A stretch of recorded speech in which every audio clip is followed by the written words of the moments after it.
evening. Good evening. Good evening. How's everyone doing tonight? What's so funny, dude? You already laughing. Show ain't even started yet.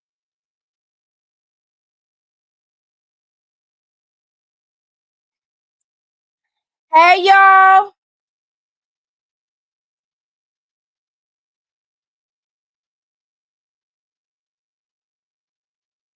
Hail, hail to the...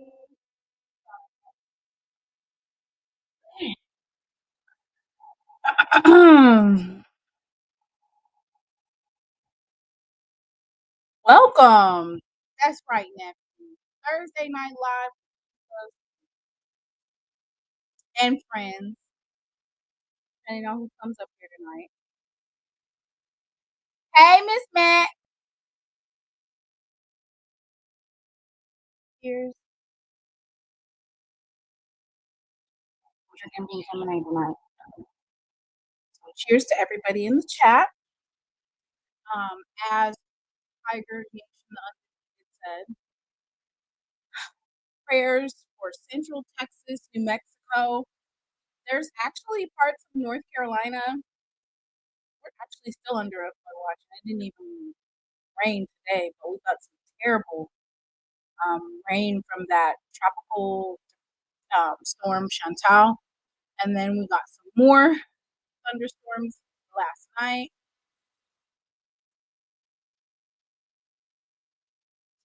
So I'm excited because today I'm going to talk about my quarter finish. And I was going to do my preseason, like SheLovesThee SWAC preseason, first and second team. I'm not going to do the graphics because right now I'm doing other graphics. So I don't want to overwhelm myself because then I'll just be like, man, I'm not doing all that. So we are going to go over the predicted order of finish and the reasons why I feel like it's going to be that way.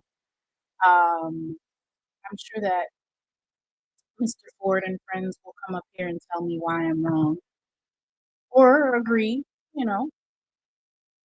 Stock Talk, we are not doing an all-nighter. It is 9:11. We're going to be off of here by 10:30. Mr. Ford needs to come up here early. All right. So, of course, I always start off the show with some non-related HBCU topics, just like what's going on in the atmosphere, or if there are some HBCU topics that are not necessarily related to the SWAC. One of them is that I want to say Johnson C. Smith. There was an article that recently came out in the Charlotte Observer. You know, Johnson C. Smith is the premier HBCU in Charlotte, North Carolina. It's right there in the heart of Charlotte. There's a lot of gentrification that's going on surrounding that HBCU. They recently were put on probation by accrediting agency over university finances. And they are a part of SACS. So the same accrediting agency that is over Bethune-Cookman.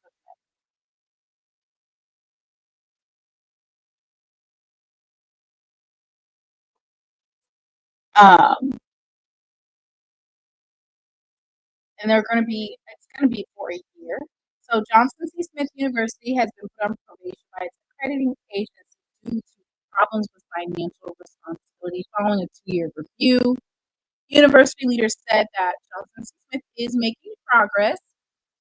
The institution did not demonstrate compliance with the agency's standards for financial responsibility and control of finances. Neither the accrediting agency nor the university specified which specific financial issues led to the probation. The standards require the institution to manage its financial resources and operate in a financially responsible manner, to exercise appropriate control over all of its financial resources, to maintain financial control over externally funded or sponsored research and programs, and abide by Title IX. The agency said in its disclosure statement in its disclosure statement to the university on June 26.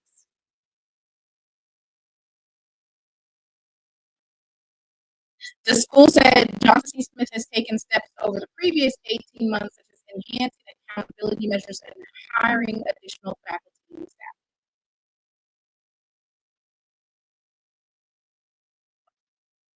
A lot of this comes down to funding, and they are still going to let Johnson C. Smith play in the Boston game. Your voice is fading in and out, and you have to check your mic. I don't have my mic. My mic's right here. Let me see. I don't want to put this on, but I'm gonna try it.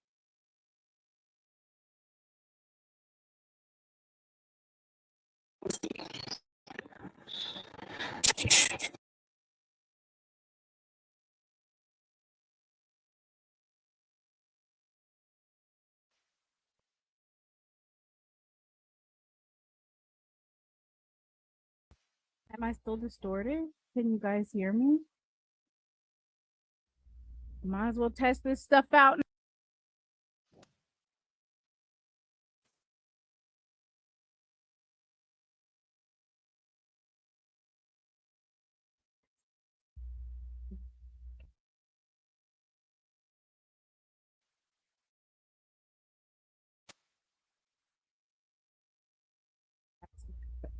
Okay.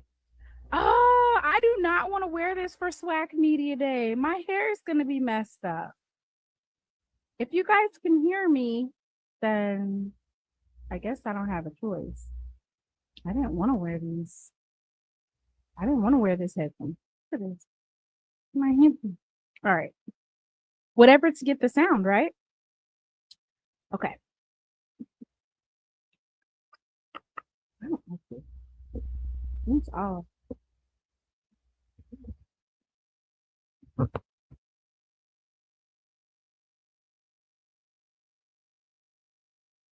Trying this out, Jay.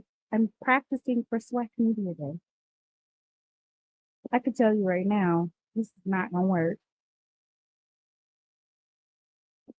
I can't even hear anything. All right.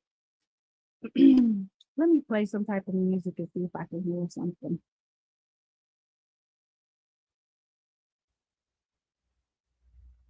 And then you tell me if you guys can hear. It's just opinion. That's all it is. It's just opinion. It's just opinion. That's all it is. It's just opinion. It's just opinion. That's all it is. It's just opinion. It's just opinion. That's all it is. It's just opinion.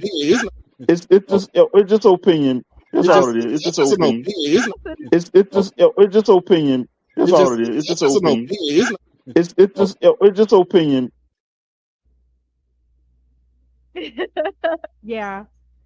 Lord, let me get my wireless mic ready. Anyway, I'm gonna be an AT&T operator for right now, or at the call center. Just for right now. I am testing some stuff though because it gets loud.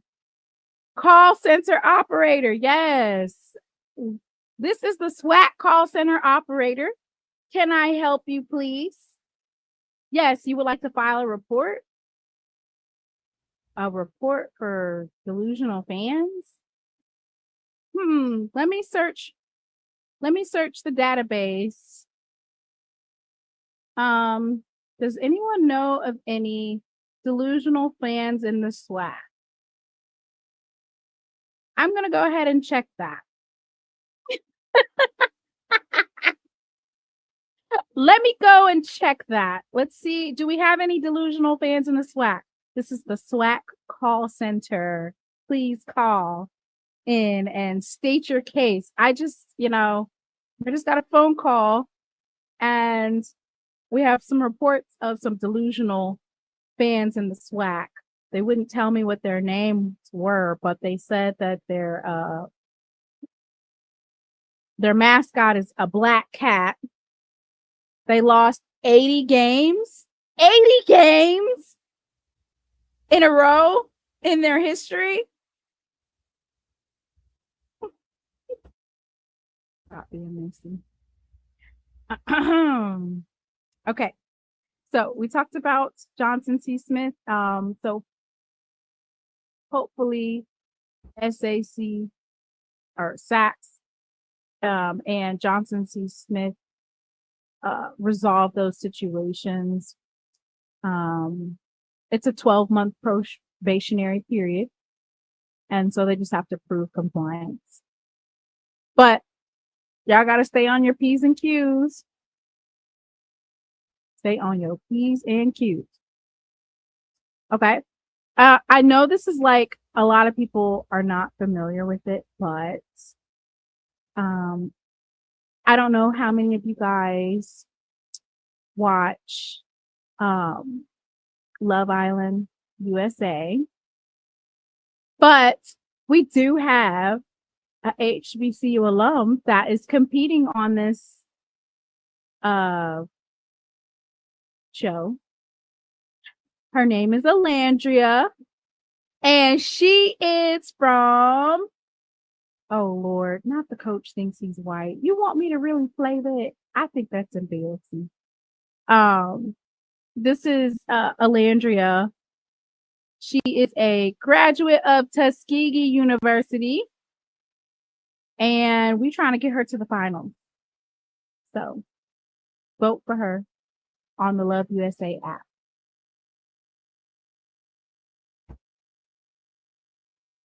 Shout out to Valley for that updated logo. The devil was ugly. Wait a minute. Valley got a new logo? Y'all are telling me something new. Let me look up their logo. Dang, that's messed up because I like the logo.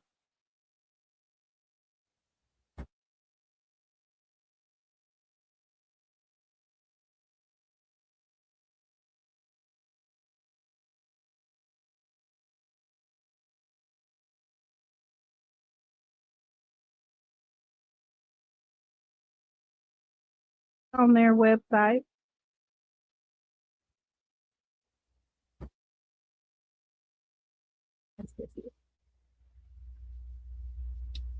Well, I thought we had something there. Let's see the new Valley. I haven't been able to find it. So whoever said that, Bayless, at me on Twitter or somewhere. I don't see a new logo. I see the same logo that they've been rocking. Doesn't look new to me.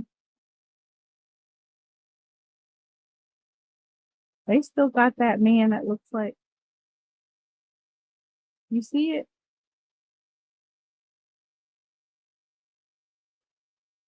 They still have the man on there. That weird looking man on there.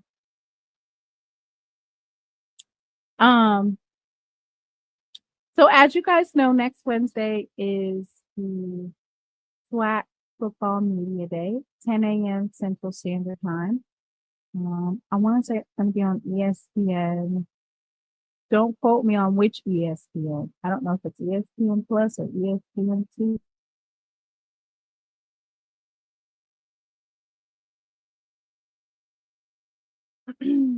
Are you guys excited for SWAC Media Day, or are you guys just ready for football season? I think I'm just ready for football season. I'm ready for some whoop ass. So I need to make sure I have all my mics and stuff tuned. I don't want none of my stuff messing up during SWAC Media Day. That would be atrocious. Full right now. I know the answer, but I just want you guys to say, which team do you think will have the most all-conference players? I guess it's not going to be, it can't be PV because isn't there a rule that when you transfer in, you can't be in the preseason. If you transfer in, you can't be on the preseason list. I think that's a rule. Don't quote me, but I'm pretty sure that's a rule that if you come in, transfer in, your first year, you're not able to make all conference lists because of the fact that it's just transfer. I do think that you can win at the end of the year, like newcomer of the year.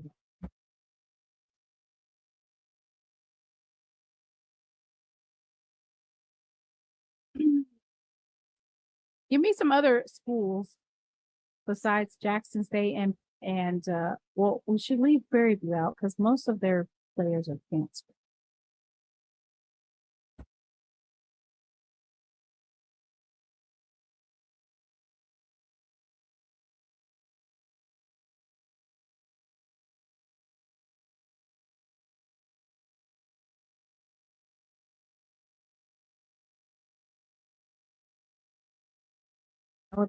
Alabama State lost them.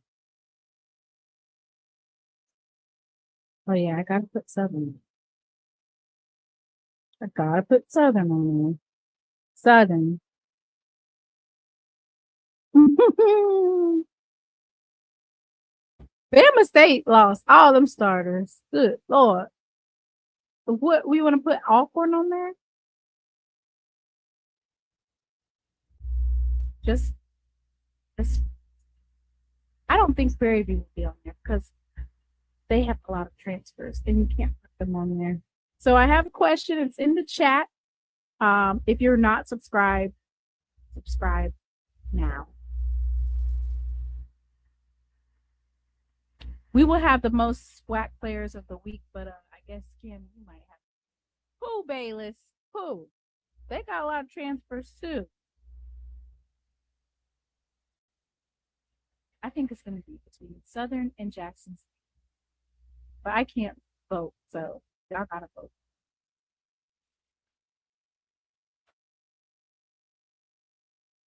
Miss Whitley.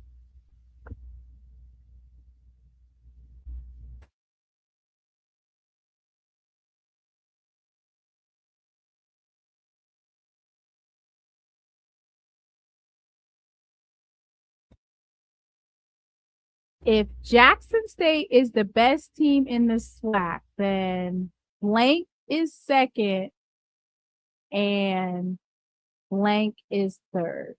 That's a good question. I like that question. I'm going to pin that on him.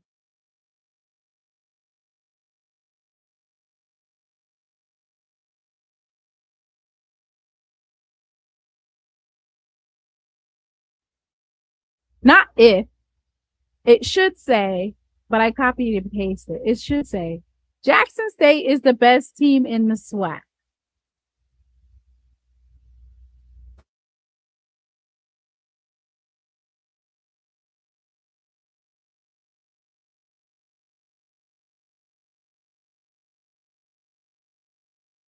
So let me go ahead and give you my predicted order of finish. You'll be able to see it on the right-hand side.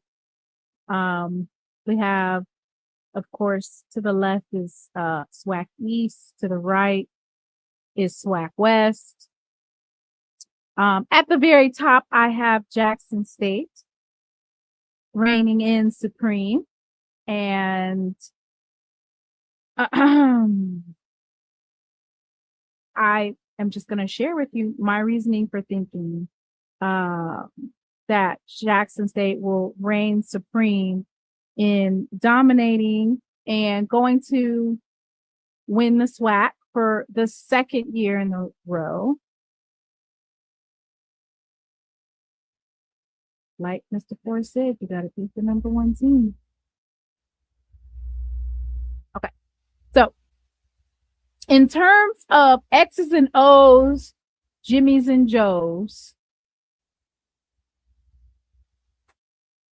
Jackson State returns the most experienced, the most depth, They have the best quarterback room. QB1 Jacobian Morgan. He has a full season under his belt. He has the confidence, poise, and arm strength to pick apart defenses. He's not just a game manager, he's a game changer, as we saw in the Celebration Bowl as he was the MVP. And his chemistry with the wide receiver corps is dangerous. And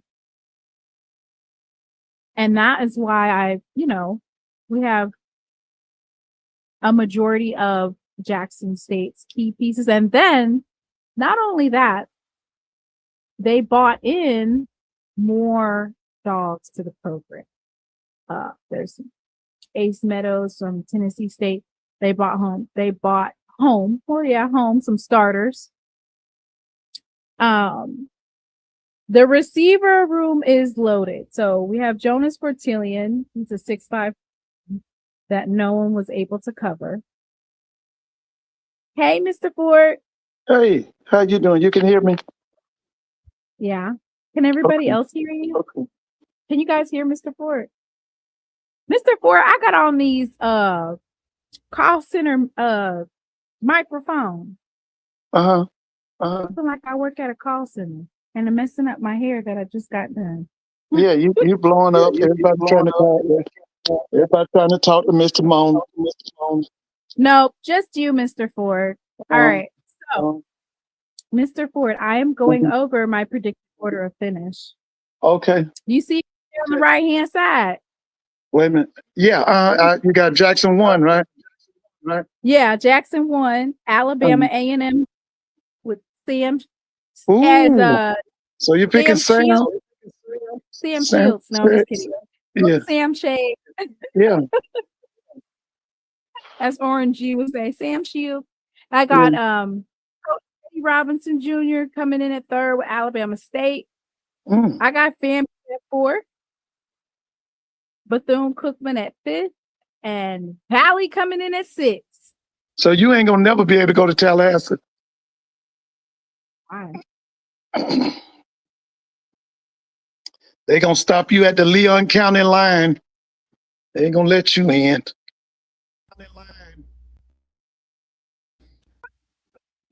Yeah. Huh? Hey, Miss Whitley. Hey, Miss Whitley.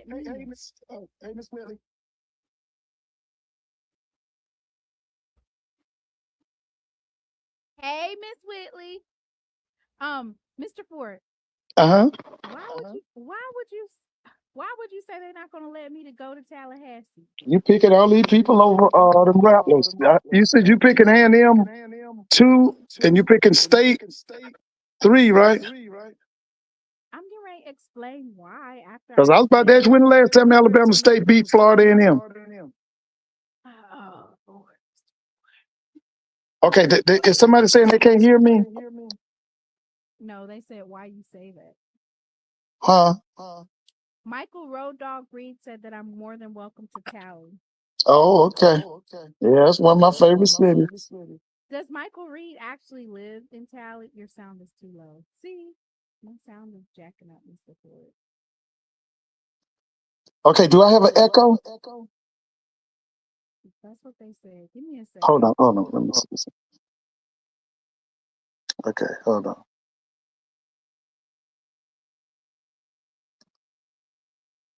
Can you hear me now?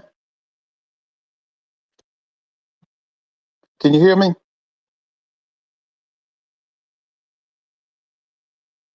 Hear you, Mr. Ford. Okay. All right. Can you give us a historical background of Bragg and Jackson State? While I try to fix my sound. You said give a historical background? Yeah. Okay, now the first game I went to, Jackson State and Florida A&M and Bragg Stadium, was 1981. That was Coach Gordon against Coach Rudy Hubbard. Jackson won the game. Jackson had a quarterback. His name was Keith Taylor. He was on that team. I'm trying to think who else was Perry. I think, wait a minute. I'm trying to think, was Perry Harrington on that team? You know, Mr. Ford? Huh? I can't hear you, Mr. Mom. I got a problem here. No, you don't have a problem. Just keep yeah, going. I can hear you. I'm trying to fix my sound. So you keep telling us about, I said, keep telling us about the historical background between Jackson State and FAMU. I'm trying to fix my sound. Okay, yeah. Okay, that was in Tallahassee. Now I can remember them coming. Ooh, because see, the thing I remember was the people in Tallahassee used to love the J sets. Man, they used to love. They were waiting on them J sets, boy. Yeah, that's right. Jeffrey Moore. I remember Jeffrey. Yeah, both of them went in the NFL, I think. Yeah. The quarterback was from Waycross, Georgia. His name was Keith Taylor. He was a big time winner for Jackson. Yeah. I'm trying to think. Now Jackson State has the edge on FAMU now, though. Yeah. Now, listen. For 2 years in a row, I think it was 61 and 62. Florida A&M and Jackson State met up in the Orange Blossom Classic in Miami. The first one, FAMU won. The second one, Jackson State won. After Jackson State won, Big John Merritt left Jackson State and went to Tennessee State. And he was there for the next 20 years until his passing. Yeah. You always got to bring up about how he left us. He did. I remember. No, I take that back. I was 3 years old. But he left. They went to the Orange. Back then, that was the biggest black college game it was. It was the Orange Blossom Classic. It was at the Orange Bowl. 61, Florida A&M won. 62, Jackson State won. And like I said, he left for Tennessee State and was there for 20 years. He was at Tennessee State for 20 years. Jackson State had a wide receiver, Willie Richardson. You know about Willie? You know anything about Willie Richardson? Can you hear me, Mr. Mona?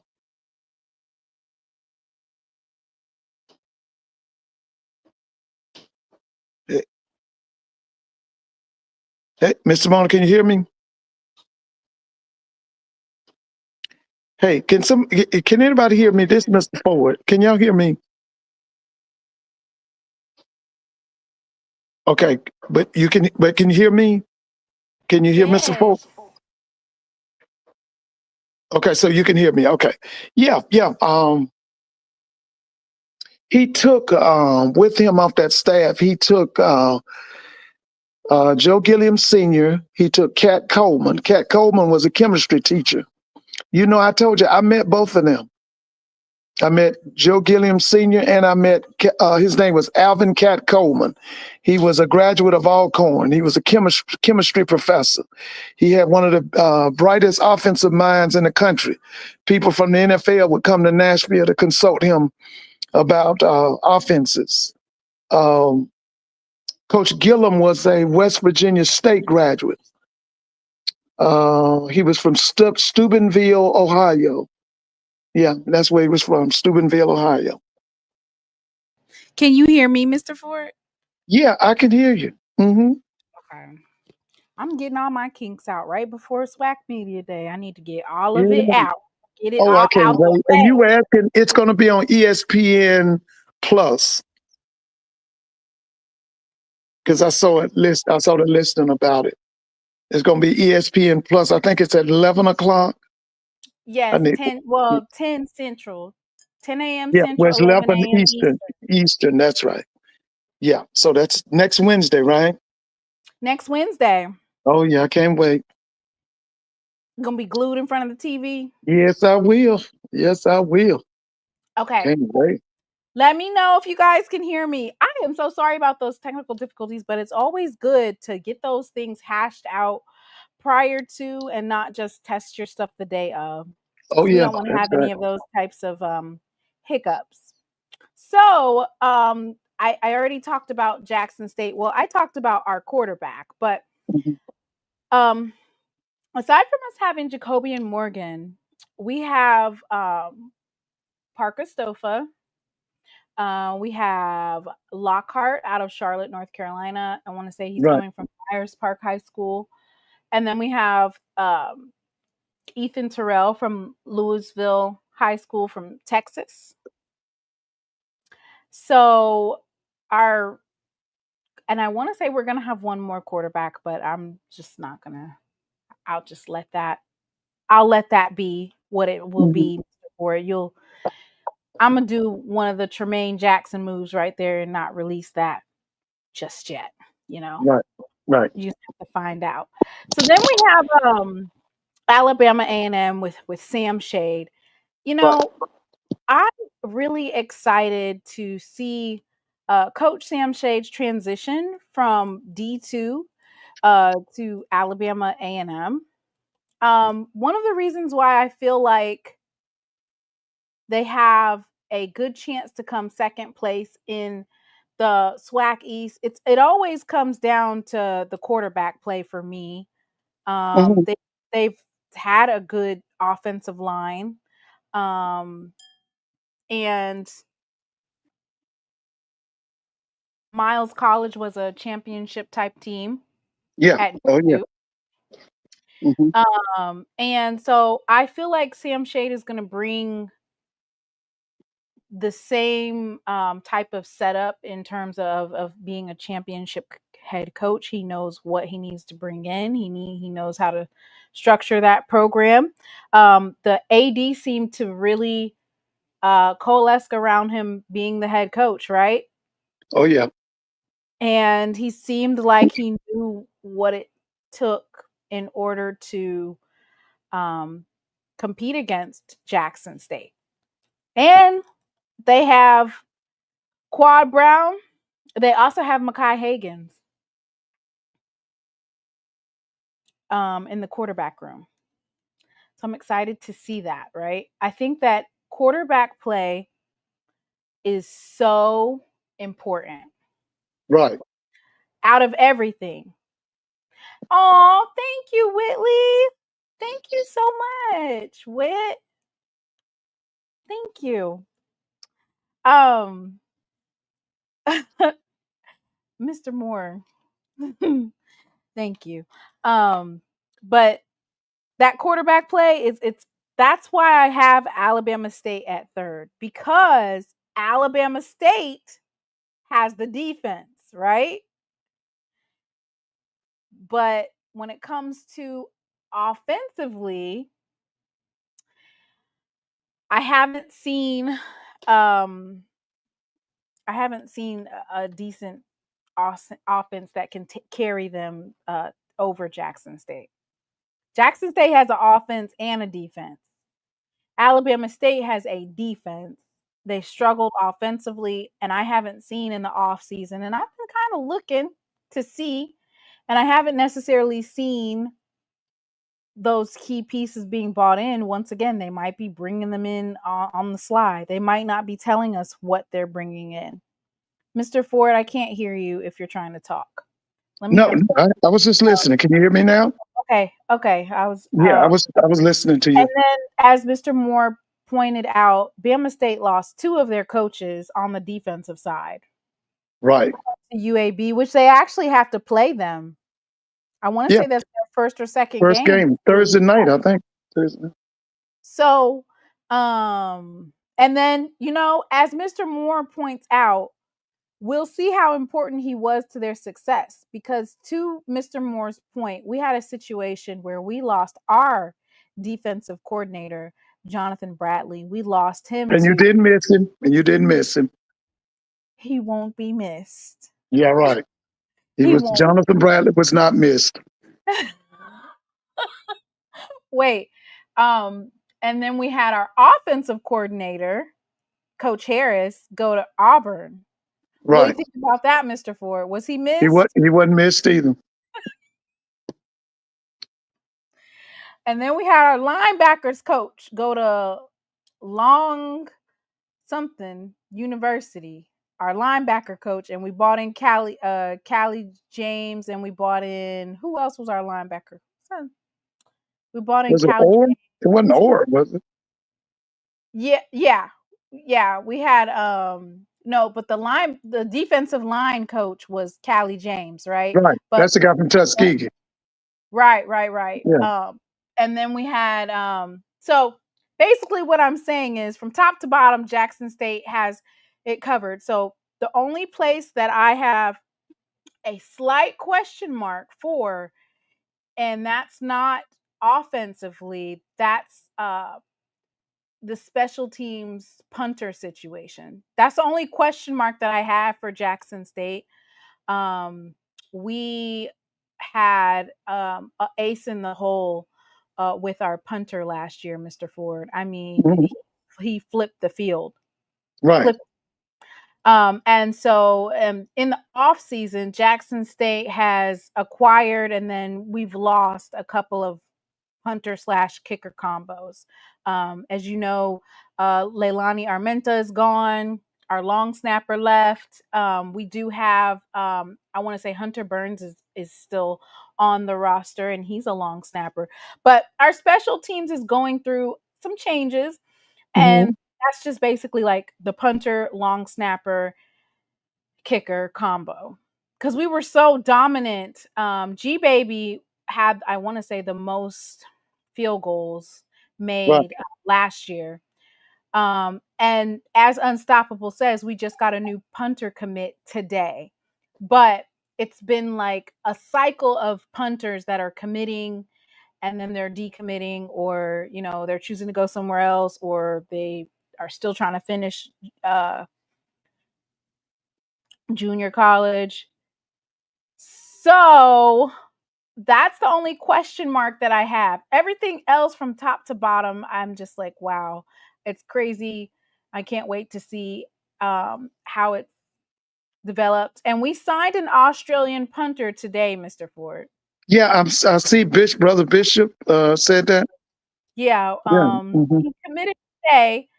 And, you know, we're going to see and be following along with that. His name is Kai Collins. He's from Canberra, Australia. And here we go. Kai Collins. He committed today. So, you know, it's one of those things where when we got that special teams combo that we had, Avery Salerno went to, I want to say, Arizona. He's an Arizona Wildcat now. Okay. He graduated from Jackson State, but he, as a grad transfer, he went to FBS. And so, so we shall see. That's the development that I have for Jackson State, because with a dominant defense and the ability to flip the field, that is what pinned those offenses down the stretch. And so they had so far to go that it was hard for them to come back from that. That's why we were able to get those turnover on downs. So then we talked about Alabama State, you know, their offense, and I haven't seen a quarterback come out that just makes me say, ooh, this is going to be exciting. Right. I'm going to ask him about his quarterback, Coach Eddie Robinson. Who is that? You're going to ask Eddie Robinson? I want to ask him about the quarterbacks. Oh, yeah. Now, let me ask you, when are you going to tell me? Oh, yeah. When are you going to interview the people from... Almost like a wasted question, Mr. Ford. Yeah. That's wasted. That's a wasted question. They don't never answer quarterback questions. I know, but when are you going to interview the people from Hampton? Are you going to get the head coach? Are you going to set up an interview for him? Hampton, as in the MEAC? Yeah, I'm saying when you know, for the first game, are you going to try to get an interview with the head coach, or? some of the players, anything before the first game? Mr. Ford. What? You don't think so? I don't know about that one. Okay. I don't know. I've never done interviews like with coaches like on my stream. I usually go and have an interview in Okay, person. that's what I'm saying. I was wondering if you were. I'm not going to MEAC SWAC Day. I mean, MEAC Media Day. I'm saying on your show. Oh wait, they're at CAA. I'm not going to see. When is CAA? Is CAA Media Day in Greensboro? No, I'm saying on your show. I'm not talking about you going to their media show. I'm talking about, would you interview him on your show, say, maybe the week or two before the Hampton-Jackson game? Would you have, I can't even think, what's the coach's name at Hampton? I know he's a Youngstown State graduate. Dang, their media days are 2 days. Now, who is that? Is that the CAA? CAA. Oh, okay. I watched, I'm going to go back and watch some. I watched some of the Big 12 Media Day. I just watched a little bit of Dion, about as much as I could say. Oh, it's virtual. Okay, there it is. Troy Borkins. Yeah, Trent Borkins. Yeah. Oh, I didn't know that. Oh, so maybe I will be able to interview them. Yeah, that's what I was saying. Maybe just before the game. Huh? Why, you want to talk to Hampton's coach, Mr. Ford? I'd like to hear what he has to say. Yeah, I'd like to hear him talk.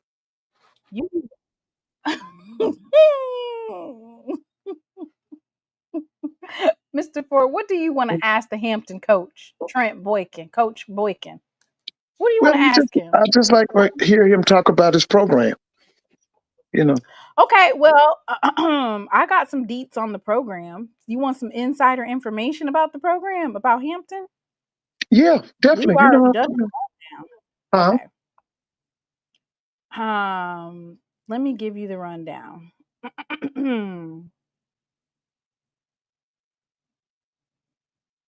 I had heard they really brought in some nice transfer portal kids. I didn't get no names, but I heard they had gotten some pretty good transfer portal kids.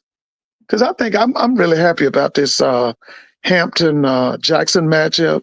I really wanted it to be in Chicago because I do. Oh my goodness, it would have been so. Yeah, I did want, but I'm just happy they're playing. Man, I do, because I want the SWAC to go on the road, and I would love to have seen Jackson versus Hampton in Chicago.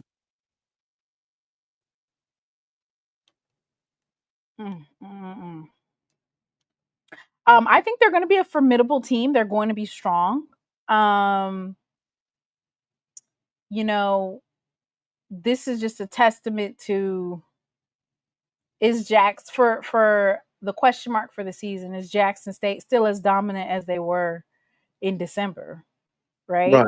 Oh yeah. The question for Hampton will be, are you starting off this season with a chip on your shoulder, with the premise that you plan on being dominant this season? Yeah. Oh yeah. Listen, I like, it's an intersectional rivalry. That's an East Coast team playing a Deep South team. That's really good. I like that. Mr. Ford, do you watch Tiger Talk? Sometimes, yeah. I listen to him sometimes. Okay. Yeah. So I guess they said that usually they do an interview with opposing schools before JSU games. Yeah, I listen to him. But I know you want to talk to Coach Hampton and ask him some questions. Like I said, I'd like to hear what he has to say about some things. Like what? Ask me the question first, Mr. Ford. We got to screen some of your questions. When you go back to the MEAC. No, don't. Yeah, that would be great too. That's right. Question, Mr. Ford. That's right. When you going back to the MEAC, that's right. See? Yeah, that would be number one. I would like to know about.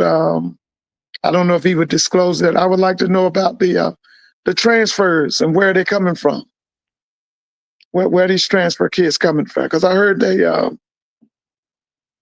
that supposedly he got some really good transfers. Because I know that he lost 5 or 6 players to Michael Vick. I know that.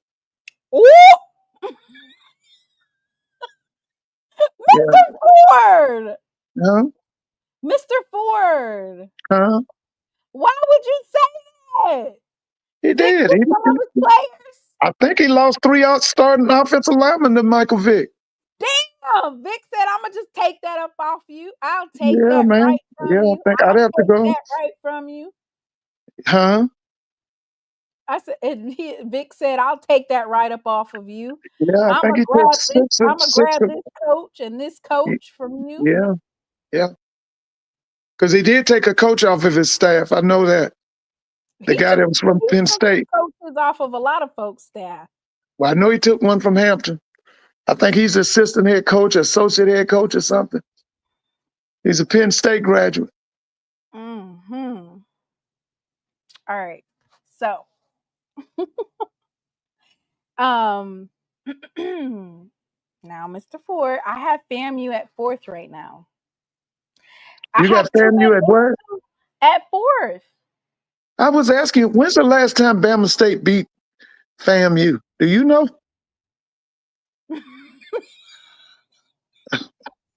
When's the last time Alabama State University beat Florida A&M University? When's the last time FAMU beat Valley? Not last year. Yeah. Listen, Mr. Ford. Uh-huh. It's not about that. That's not why I have FAMU in 4th. Okay, but why do you have them in 4th? Okay, so here's the thing. FAMU last year, I want to say they were 7-5. Uh-huh. Alabama State last year, 7-5. Right. What is the difference between FAMU and Alabama State offensively? Oh, they got to listen. The guy that's running FAMU's offense is really good. His name is Henry Burris. That guy's good. I'm talking about X's and O's and Jimmy's and Joe's, Mr. Ford. Well, as far as X's and O's, July 10th, 2025. What is the difference between Alabama State's offense, and we talk about the X's and O's and Jimmy's and Joe's, and FAMU's offense? Listen, there's no comparison. No comparison. No, that's not comparison. Quarterback. Neither one of them have a quarterback. They'll have one. When they play Howard, they'll have one. But listen, the direction that FAMU offensively is in good hands. That guy's really good. I watched him last year, especially after they got rid of Joe Henry.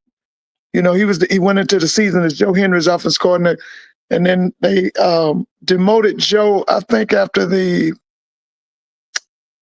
was it the Valley game? So Mr. Ford, the problem is I'm looking as of July 10th today. Current day, neither Alabama State, unless they hiding them somewhere, Alabama State or FAMU have a quarterback for me or that I've seen. And Alabama State has the neophyte, defense, and we talk about FAMU defense versus Alabama State defense. Alabama State has the better defense. Well, that remains to be seen now. But listen, the neophyte's going to be Alabama State's quarterback, isn't it? Yeah, that's right. Dr. Kerr. Yeah, Andrew Body's going to be Alabama State's quarterback. Okay, so when I look at Alabama State's offense and how it broke down last year, I cannot put all my eggs in one basket on one quarterback. And so that's why. But they still have, you're right, they do have Andrew Body, which is more than what FAMU. FAMU knocked it out the park last year with Richardson. I mean, if you couldn't have gotten, for the fact that, Jackson State was that much tougher, that much more discipline, that much more, willed to win that particular game. And that Richardson a lot of those balls that were put up in the air, yes, there was coverage, but there was also some drops. There was a case of drops with FAMU's wide receiver, if you go back and watch that game. And some of those drops were uncontested. Like, there's no reason why you should have dropped the ball other than your hands aren't sure. And so because Richardson didn't really have somebody to throw to consistently, or, there was some breakdown offensively, but damn, he was a good quarterback. So now you have to go, he only had 1 year of eligibility. So now you got to go back and find another quarterback. It's hard to do that. Well, they've done that before. They had a guy named Bonner. He only started 1 year. Didn't even start out at the beginning of the season. Luka was there 2 years. Yeah, but I'm saying Bonner. Do you remember Pat Bonner? No, I don't remember. Okay, Pat Bonner started 1 year, and he didn't go into the season as a starter. So they've done that before now. I don't think quarterback's going to be a problem at Florida A&M because of the direction of the offense. The offense is in good hands. Coach Burris is really good. What offense does he run? He runs. It's a multiple. It's versatile. He'll run the 4 wides. He'll run the 2 tights, 1 tight, 3 wides, 3 wides, 1 tight. He's versatile. Remember, this guy's been in the CFL. He's been in the FBS. He went to Temple. He knows his offense. He knows his offense. Offense is going to be the least of their problems.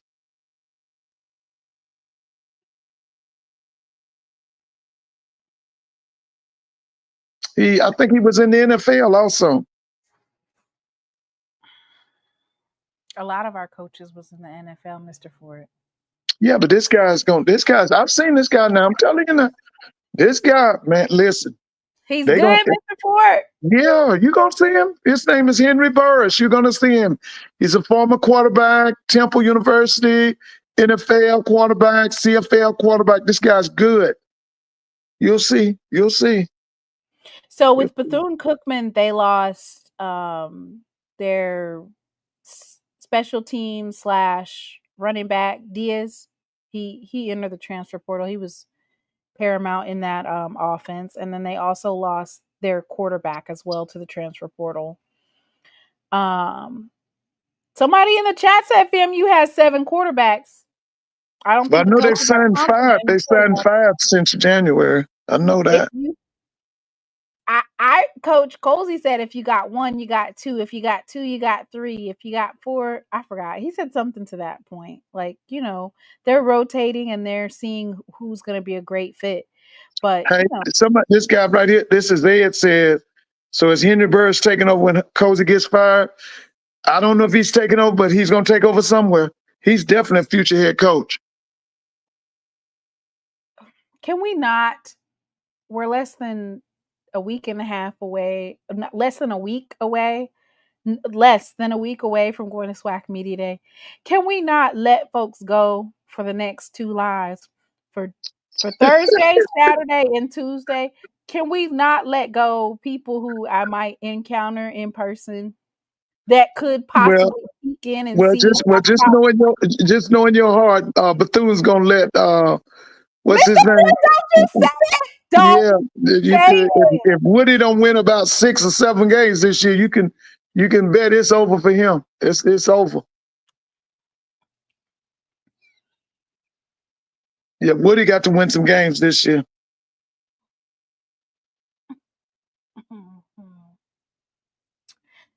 Oh, and then we have Valley. We have T. Buckley coming in. Yeah, T. And he got the offense coordinator from Ferris State, right? Okay. Let's go.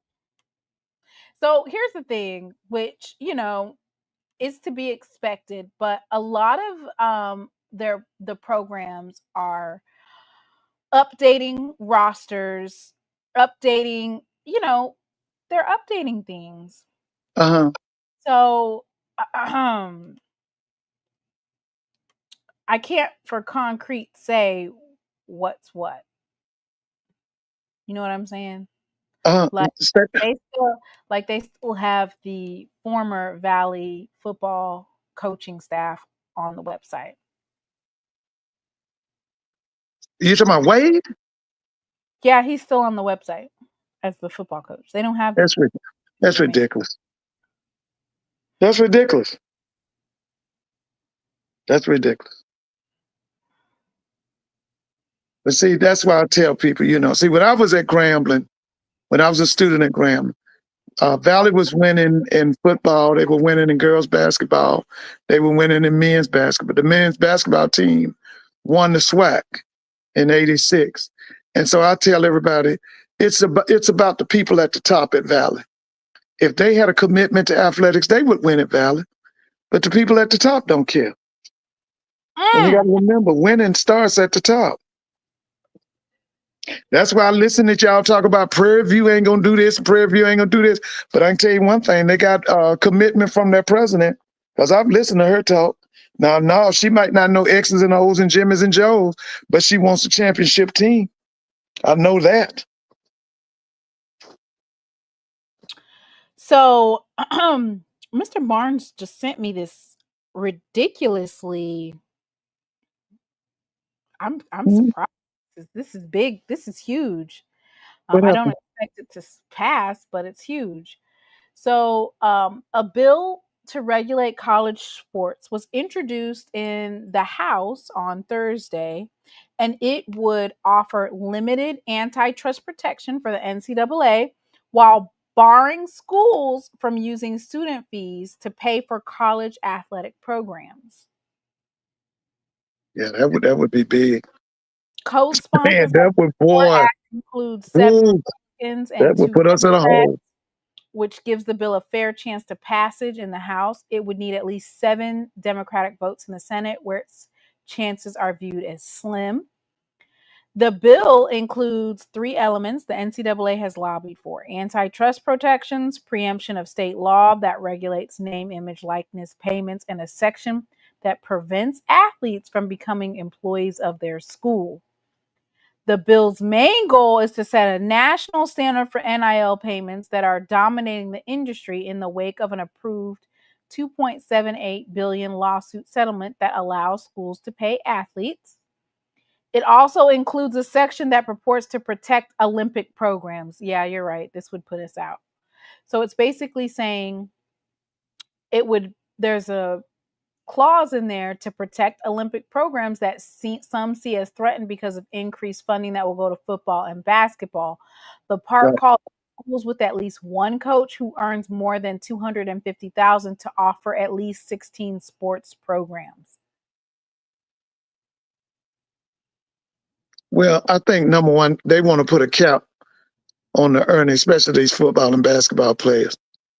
But saying that you can't use student fees to fund them athletic programs, that's going to put us in a hole. The ban on using fees to offset cost strikes to the core of some schools' plan to fund athletic programs, which are looking at ways to pay for up to $20.5 million they'll share with athletics.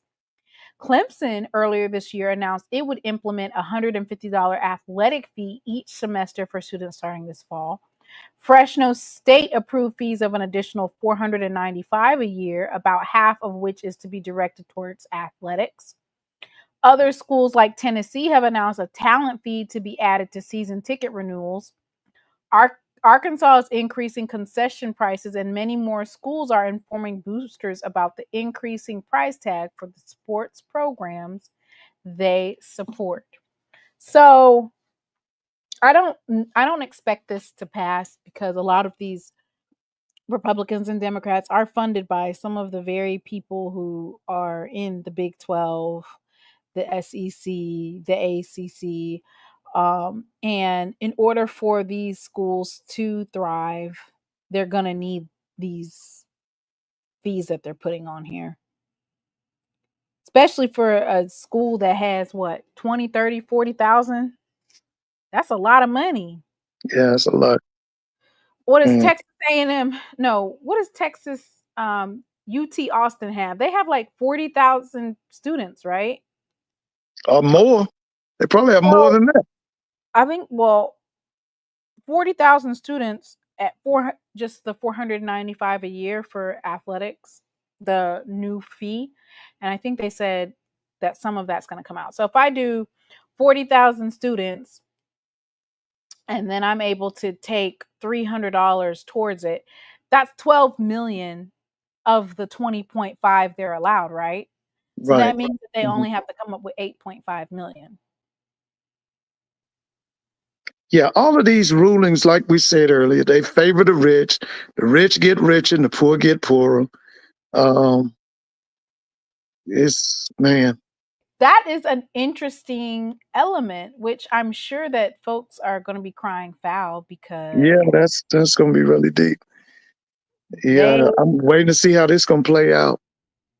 You know, they wanted to regulate it, but that's the catch-22 with folks trying to figure out ways to exclude us. You get caught in the snare. Well, I've told you this over and over. This is the time for us to pull out, that HBCUs pull out the NCAA. Let's get away from the master, from Massa, and form our own. If we want to keep his regulations, we can keep them. But we need to have self-determination. We make our own rules. This is the time to pull out of the NCAA. This is the time. But I know now is not the time. We're in a recession. It is. No, that's another reason. This is the time to pull out. We need that money, Mr. Ford, from the what's that money that we get from the NCAA? We need that. What is it? $2 million? How much is it? They're gonna legislate you out of existence. That's what they're gonna do to these HBCU athletic programs. They're gonna legislate you out of existence. So yeah, Coach Buckley, he's building something, and the FAMU versus Valley game is going to be definitely a huge display of where Valley is at this year and where FAMU is at. In Atlanta, Mr. Ford, you got your tickets yet? No, I looked at them the other day. I haven't gotten them yet, but I will be getting them. Did you see it? Yeah, it's on there. Yeah, it's on there. Okay. Yeah, yeah, they got it done. Our commissioner works for the NCAA basketball committee. We ain't going nowhere. We ain't. All right, Mr. Ford. Mm-hmm. I'm going over here to the predicted order of finish for the SWAC West now. Okay. You know who I got up top, right? Prairie View? Oh, you got Southern. I done told you enough. I don't know why you did that.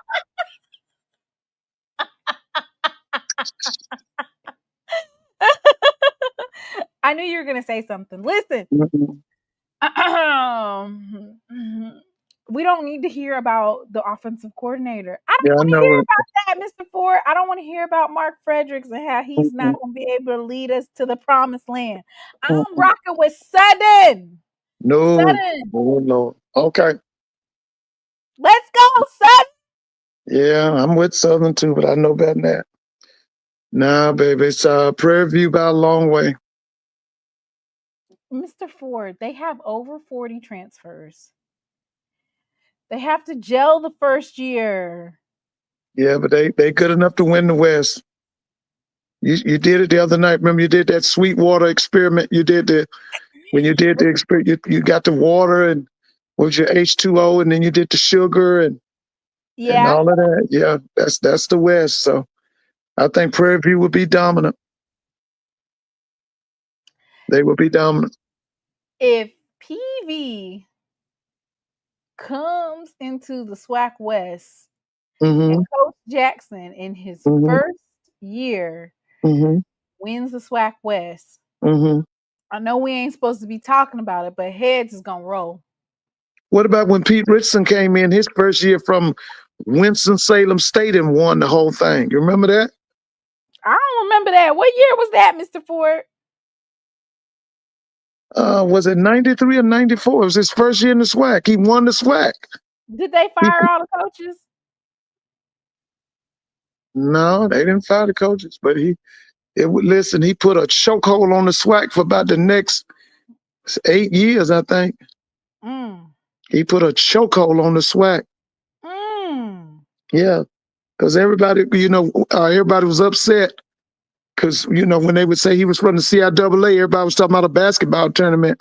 Because in the SWAC, they were like, do they play football in the CIAA? And he came over here and proved that they did, huh? It said Coach, Mr. Moore said Coach Kasim set him up with a lot of talent and won the national championship. Yeah, they had talent at Southern when he got there, but they were unorganized. They didn't have no discipline. That's what he brought. He brought organization and he brought discipline. Yeah. Well, I got Southern want they rematch. They want to get whooped by Jackson State twice again in one season. I don't think they're gonna make it. Chasm. I don't think they're gonna make it. Chasm. Coach Chasm. Yeah, the Godfather. The Godfather. They called him the Godfather. The Godfather of what? Of the SWAC. Coach Chasm is the Godfather of the SWAC? We need some more information. That's what they used to call him, the Godfather. He was a graduate of Xavier University in New Orleans. Oh, yeah. He was a head coach all over the SWAC, wasn't he? Now he is definitely SWAC. He was. They called him the Godfather. He was over there playing Ring Around the Rosie. They said he served as the head coach at Alabama State. That was a short period of time. He didn't stay over there. State. Yeah, he stayed at Alcorn for years. Southern University. He left Alcorn to become AD at Southern. And when they got rid of Gerald Kimball, he took over the football program and he brought with him Archie Gunslinger Cooley. Cooley ran his offense. And the one that was at Valley? Yeah, he brought Cooley from, where was Cooley? I can't remember now. But Cooley came down to help him run the offense. That was remember Eric Randall? That was Eric Randall's freshman or sophomore year, maybe his freshman year. And Cooley thought, because at that time I was talking to Cooley once a week. Coach thought that he was going to get that job. And Coach Cassim and the lady at the time was a brilliant lady. Name was Dr. Dolores Spikes. They put their heads together and they brought Pete Richardson from Winston-Salem. And a lot of people was upset at Southern because they didn't know him. They didn't know anything about him. And then, like I told you, when people would say, he from the CIAA, they was like, that's a basketball tournament. That ain't no football. And so he came in, like I said, for the first 8. You just look at his record for the first 8 years. That guy put a chokehold on the SWAC and on black college football. He was just awful. He was beating people up. Nobody could do. See, when you always talk about the Bayou Classic. When he came, Rob was too old. Doug Williams couldn't do nothing with him. Why Doug Williams couldn't do nothing? He couldn't. He played him close, but he couldn't do nothing with Pete. See, Pete Richardson's teams were they were almost mistake-free football. And if you made a mistake, he was real tall and he wore them big glasses and he wore a Southern hat. Man, you come out that field, he'd be in your face, boy. Because one thing he didn't tolerate was mistakes. He hated mistakes. And he would be in your face about it. But the first one of our guys to beat him was Melvin Spears. He was the first one to beat him. Doug couldn't beat him. And like I told you, Coach Robinson was too old at the time. He couldn't do nothing with him. He was in his prime, and Coach Robinson was an elderly man. So it looked like Dolores knew what she was doing then. Oh, she was brilliant. I think she was a math professor. She was a brilliant woman. Her name was Dr. Dolores Spikes. She was something else. She was brilliant. Coached at Mississippi Valley from 1980 to 1986, UAPB from 1987 to 91, Norfolk State University in 93. Okay, but before he went to Norfolk, he was down in Baton Rouge with Cassim. He was Cassim's offensive coordinator. He was down there. And then he left Southern after he didn't get the job and went to Norfolk State. Now, the guy, the president of Norfolk State was Russell Wilson's granddad. His name was Harrison Wilson. See, when Cooley was a student at Jackson State, Dr. Harrison Wilson was the basketball coach at Jackson State. He was Big John Merritt's first cousin.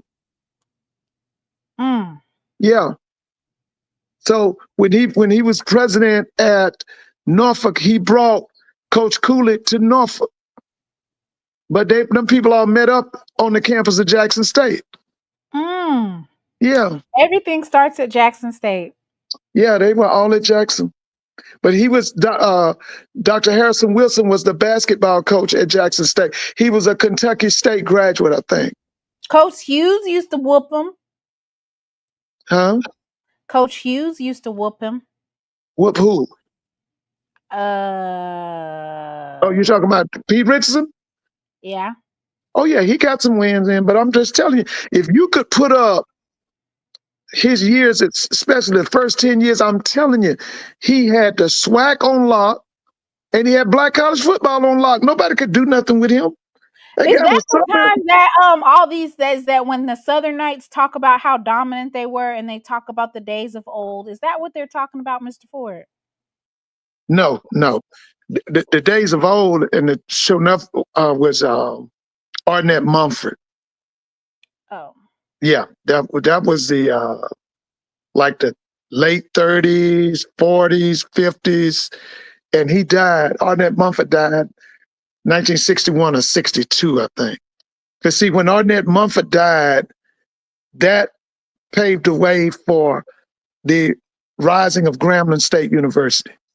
Because as long as Mumford was living, Grambling was second tier. We weren't there. When he died, that was the rising of Grambling. And when he died. Yeah, that's right, baby. And when he died, that's when Grambling came up, baby. We became the best known. We became the best. Eddie Robinson took over. Well, he couldn't do nothing with Mumford. Rob couldn't do nothing with Mumford. After Mumford died, Grambling became the best known black college football program in the nation.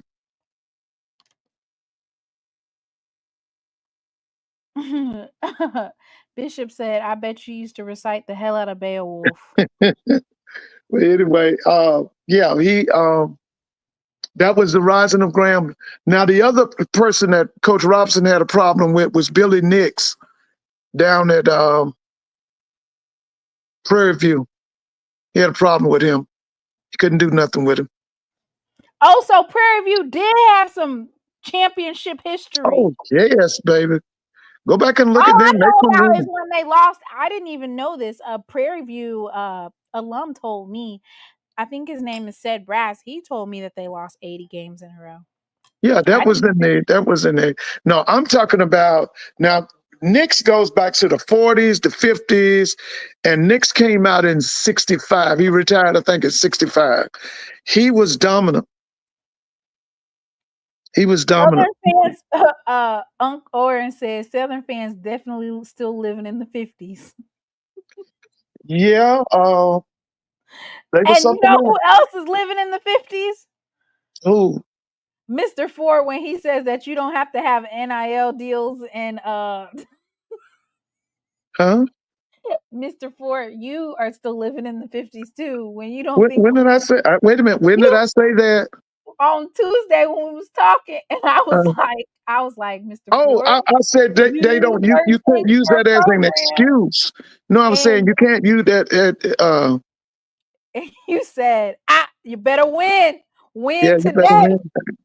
You better win Certain today. schools in the SWAC, they don't want to hear no excuses now.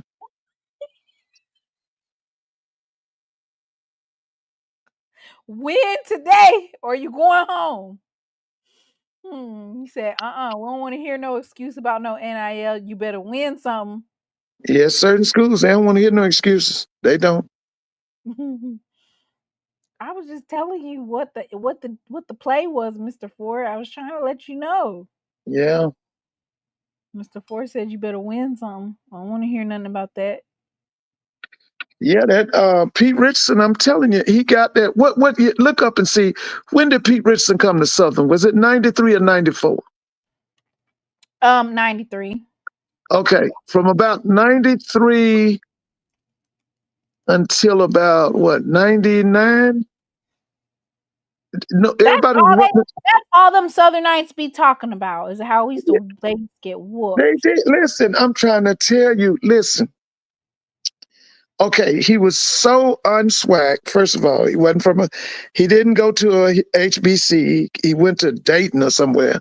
He had played pro ball, I want to say with Buffalo Bills, maybe Cincinnati Bengals. And he was a high school coach in Dayton, Ohio. The high school was called Dunbar. He coached L.C. Cole and Johnny Cole. He coached them. And Johnny Cole, that was a coach at Texas Southern? Yeah. Coach was his coach. Matter of fact, on his first staff, he brought Johnny Cole to Southern. Johnny was his wide receiver coach. He brought Johnny Cole, Fred Keiss, a guy named Simmons. Simmons had the DBs. He brought a guy was Korean or Japanese, was his defense coordinator. His name was Yoshida. Yeah, they called him in living color. Because they would, other than Johnny, they were all from outside of the SWAC, and a lot of people resented that too. They resented him for that. SWAC folks don't like outsiders. That's right. They didn't like it because Pete Richardson was definitely an outsider, and the people he brought were outsiders, with the exception of Johnny. Johnny had been quarterback at Texas Southern. Yeah, he had played at Texas Southern. I think I might be a little bit older than Johnny.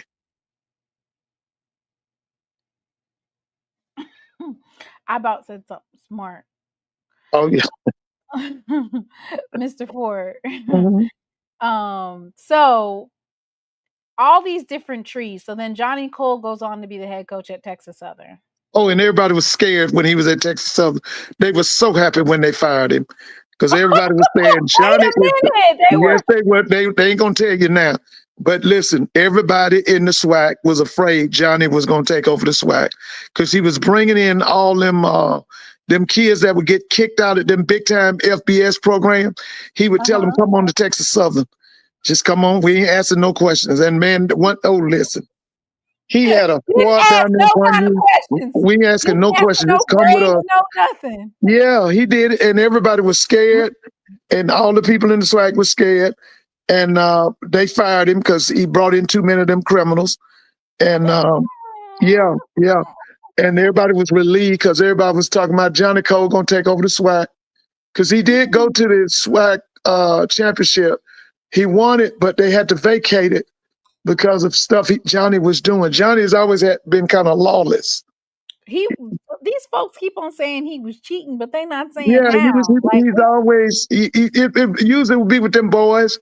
He'd be with them boys. He's going to bring in that criminal element. He was going to do it. And I'm telling you, they were so afraid at one time. Everybody was so scared that Johnny Cole was going to take over the SWAC. Man, he came down to Baton Rouge one time. That dude was named Stomp Mitchell. Stomp had been a professional player with the St. Louis Cardinals, and he was he could always get a job with that guy in Green Bay. I can't think of the guy's name.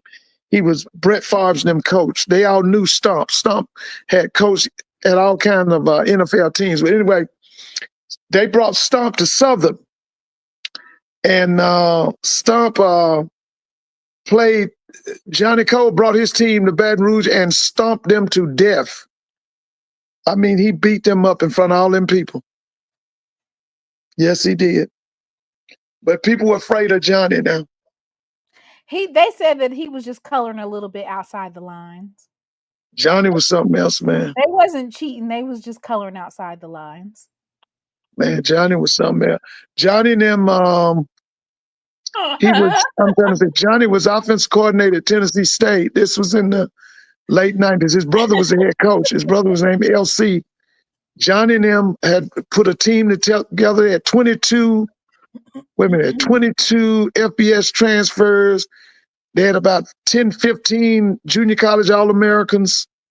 And then a bunch of, then it's better to cheat than to repeat. Listen, and then I was trying to think, a bunch of them boys from them junior colleges flunked out, and they still had a super team. And everybody was talking about, just imagine if them junior college boys hadn't flunked out. Yeah, because Johnny and LC, they know how to go get them boys now. They will go get all them boys. Both brothers got Texas Southern, Bama State, and Tennessee State all on probation, allegedly. Allegedly. Yeah. Thank you, Christopher. Can we get some more allegedlys in the chat? Because we don't really know if he really did cheat.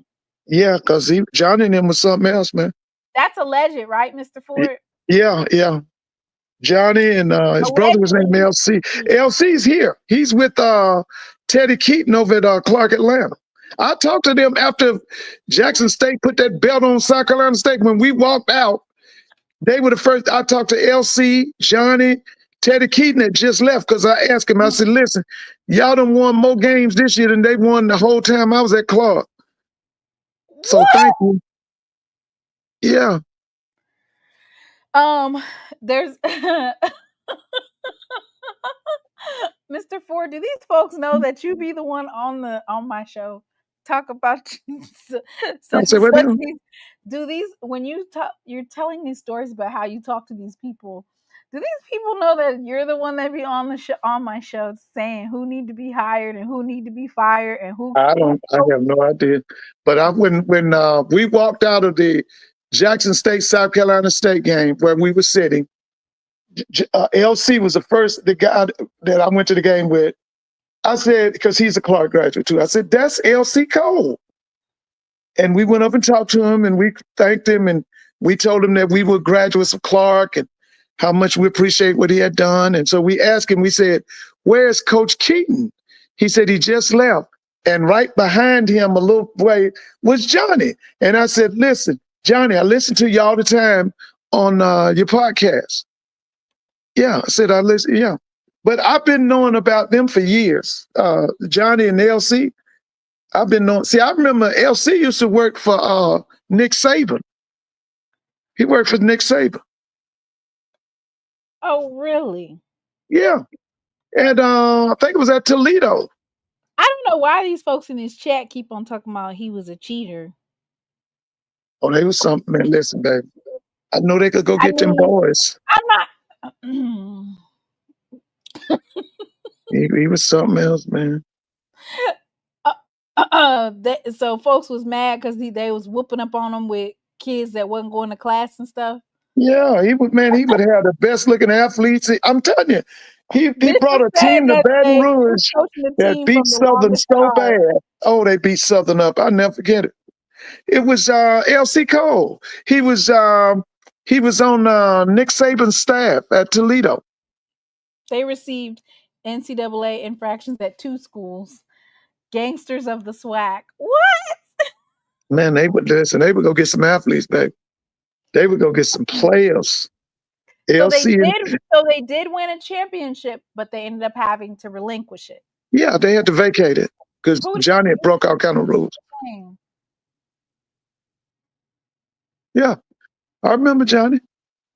I'm telling you, everybody was scared. This was, wait a minute, was this the late 90s? When was, look and see when was Johnny at Texas Southern? When was Johnny at Texas Southern? Let me look. Right, when was the head coach there?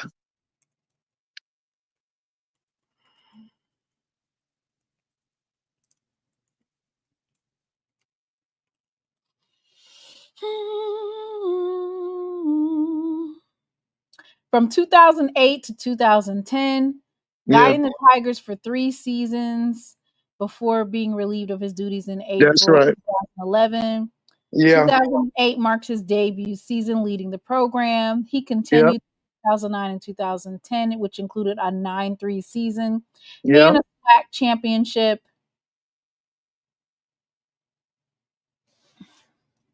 Yeah. I'm telling you, everybody was so afraid they didn't want him to take over the SWAC. Because, see, Johnny is from Pete Richardson's street. Internal academic review, NCAA investigations uncovered recruiting irregularities, which, so I'm going to just keep it a buck. Some of this stuff is stuff that... Well, some of it would be legal today. I'm not saying that it's right, okay? Let me just put that out there. But we're going to act like they weren't doing this at the other schools, at the PWIs. Academic fraud, ethical misconduct, and the use of ineligible players. Didn't Dion didn't even go to class for a whole semester, and he still... Yeah, they put in the Dion rule. They put in the NCAA passed something called the Dion rule. Bishop said he can't even coach at the local YMCA. Yeah, I remember Johnny. Johnny was something else. So they were saying, which, I mean, to that point, that probably might be also true. Mr. Moore is saying that there was issues with the school, that he got caught up with the NCAA, like they weren't properly tracking the players, figuring out what types of credits they needed. Avis said they beat Southern 54-7. Yeah, and that was in Baton Rouge. Yeah, I remember that. Man, it was, oh, man. Them people was in uproar after that. I know Southern was hot. Oh, they was hot, baby. And I'm trying to say, was that game on national TV? No, I don't think it was on there national. wasn't any compliance. So he's just doing whatever. It's not I'm telling you, people were afraid of him. They was like, he gonna take over the SWAC. Is it cheating? I remember because that. Kids don't go to school? Listen, this is exactly why, and let's just keep it a buck. We still have compliance issues at HBCUs to this day. To this day. I know that, Mr. Ford, that some coaches are utilizing that same strategy, bring in a whole bunch of FBS players.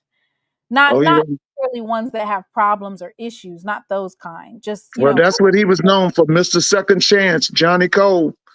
If you've been kicked off of this campus, come to Texas Southern, baby. Come to Houston. Come to Houston, baby. We give second chances. They said Southern was the one that snitched.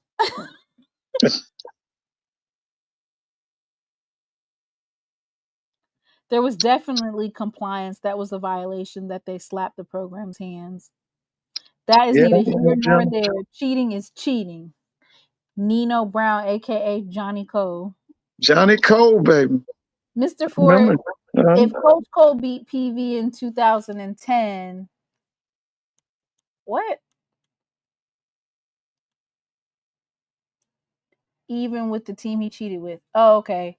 So I guess Coach Cole didn't beat PV.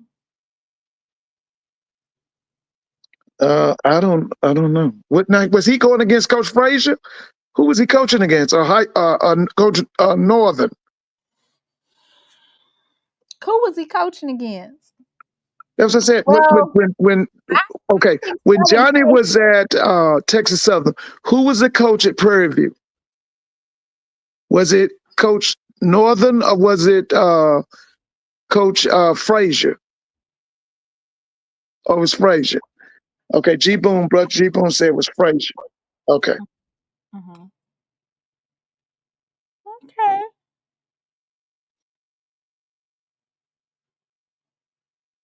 So, but I got Southern, with the no cheating, just, straight up grit and grind, Mr. Ford. I got him beating Texas Southern, Grambling, and Prairie View and Alcorn and UAPB with a cloud of dust.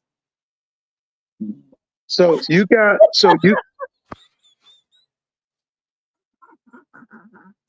I just wanted to use your saying. With a cloud of dust, Mr. Ford. I got him whooping up on the... So you saying that Southern gonna beat Prairie View? At their homecoming? Yes. Okay. Okay.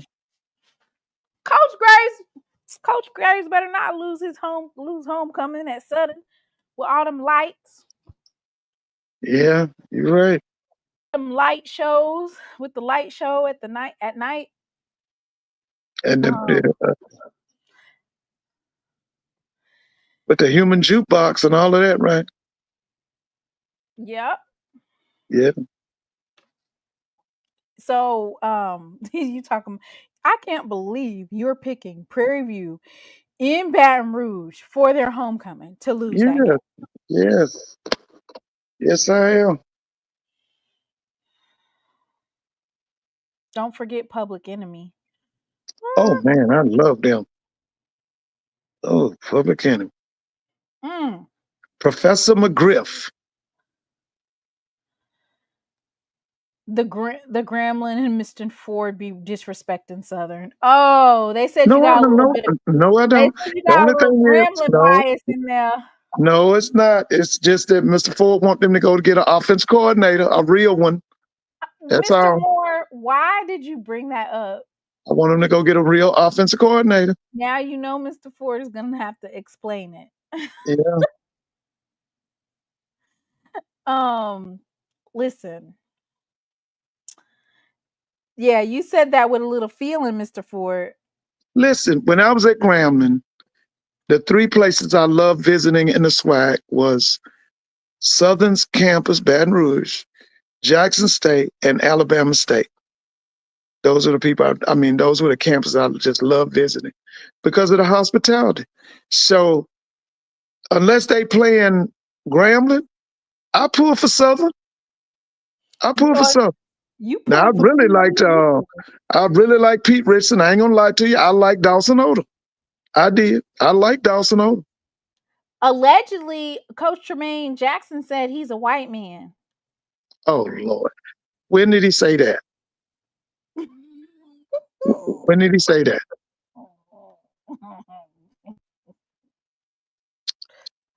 Okay, when you did, is that in writing or what? Like you said, is that allegedly or is that in writing? You didn't watch Lionel. You must have missed Lionel's show. Was Lionel on last night? When was Lionel on? I guess yesterday. I missed it. Yes, I didn't know. I think I was sitting there looking at a baseball game. I missed it. G Boom. He said that he's a white man. Oh. No. Okay. You got that in right? You got it. Oh, wait a minute. Let me see. I'm gonna act like Fox okay, News. Where's that at? I'm gonna act like Fox News. Breaking news: Tremaine Jackson said he's a white man. That's how Fox News do. Okay, so he said, "I'm not sure our fans really believe we can get that done in year one. I think they want us to because it's good for them to talk noise to other people who went to other schools." Jackson said, "But I hear the chatter about how it normally takes me until year 3 to win. If you think it's going to take me until year 3 to win here, I'm a white man." Okay. So I know y'all ready to. So you ready to crucify him for saying that, aren't you? Who? No, I just thought it was funny. Oh, why would I crucify him? I don't know, because I don't be hating on Tremaine, Coach Jackson. I don't either, because I think, listen, you know what? I told you this now. I like it. If they can think it, they can achieve it. I believe that. But I told you, I was in your fair city Saturday, right? And my family was there. I was in Charlotte Saturday, and my family saw me talking to you. And my family on my mother's side, they're all Albany State people. They Albany State. Thank you, Miss Sweeney. So I was telling them that we was talking about Tremaine Jackson. They know him. They know him from Valdosta State. And all of them said the same thing. He'll show them. He will show them. So then he's not a white man. No, and he's a championship football coach too. But anyway, so that's another reason I can't wait till the I can't wait to the Labor Day Classic either, Mr. The Labor Ford. Day Classic. I can't wait till the SWAC season start, baby. Oh, I can't wait. I can't wait. Because you know what? I'm going to be right here at the desk with Braxton. I can't wait. Swinging this all around, screaming. I'm so glad I go to JSU. JSU, baby. Jackson State just whooped up on Hampton. Yeah. The CAA. After certain folks that's in the CAA said that it's not competitive in the SWAC and we don't play any out of conference games, we gonna whoop up on Hampton, and then Hampton's gonna go and whoop on your ass, and you come back and let us know what the strength of schedule is on that. There you go. Where your boy Dave at? Without like you be talking about delusional. Where your boy Dave? I think he said they're gonna win 4 or 5 games. Well, somebody called him the Mississippi Valley of the CAA. Please don't bring them folks up. Please. Yeah. They swear up and down folks be hating on them, and please just let dead dogs lie. Please. Yeah. If PV lose for the Labor Day Classic, PV isn't a lose for the Labor Day Classic. If PV wins, they'll say TSU isn't good. If PV loses, they'll say that PV is sorry. Yeah, because there's a lot of people mad with PV now. Who's mad? No one's mad. Yes, they are. We're just annoyed. It's annoying. I was about to say, they are banned. Coach Jackson, that is annoying. I was about to say, they don't want him to say nothing. Who doesn't want to? We like it. Black fans, they don't want him to say nothing. Who doesn't want him to talk? I don't mind Coach Jackson talking. It's Lionel that be over there bumping them gums, boy. No, he talk more than Lionel now. I mean, Lionel talks to that. No, Lionel talks way more than Coach Jackson.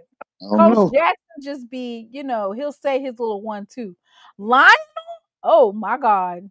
He's over there talking about Alabama State gonna win the SWAC East. He's just saying that. You know what that is. He's just being annoying. That's all that is. That's a dig. That's what I just said. I said Lionel. Yeah. I said annoying, but not Coach. He's being annoying. That's all it is. It's a dig. Listen, they said Coach Jackson is like Chennis Berry of the SWAC. Oh no! Win today.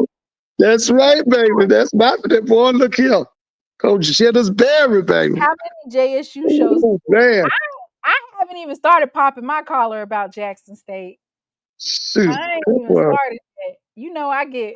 Listen, have they put out the TV schedules? Like, I saw some games for HBCU Go, but I'm saying like, who's ESPN Plus is going to show? Have you seen that yet? I haven't seen it.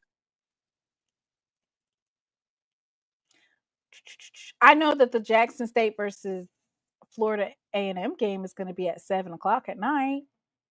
Yeah, and that's going to be. Is it ESPN Plus? If they lose the Valley, it won't be. Oh, okay. I'm waiting on that TV schedule. If they lose the Valley, they're going to pull that game. No, I'm just kidding. Yeah, they better beat Valley. They're going to pull that game. Let me see. Hey, I see Doc on you. Doc, I see Texas State going to is it the Pac-12? Did you see that, Mr. Moon? Yeah. Yeah, they're going to the Pac-12. Ain't nobody care.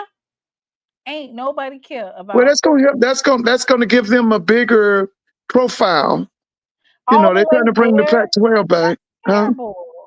That's terrible. I said that's terrible. Oh, you see this? Brother Bradford said ESPN will release their schedule on SWAC Media Day. Okay. So, did you know that HBCU Go has some of the games that you can rewatch? You can rewatch Alabama A&M versus. Oops.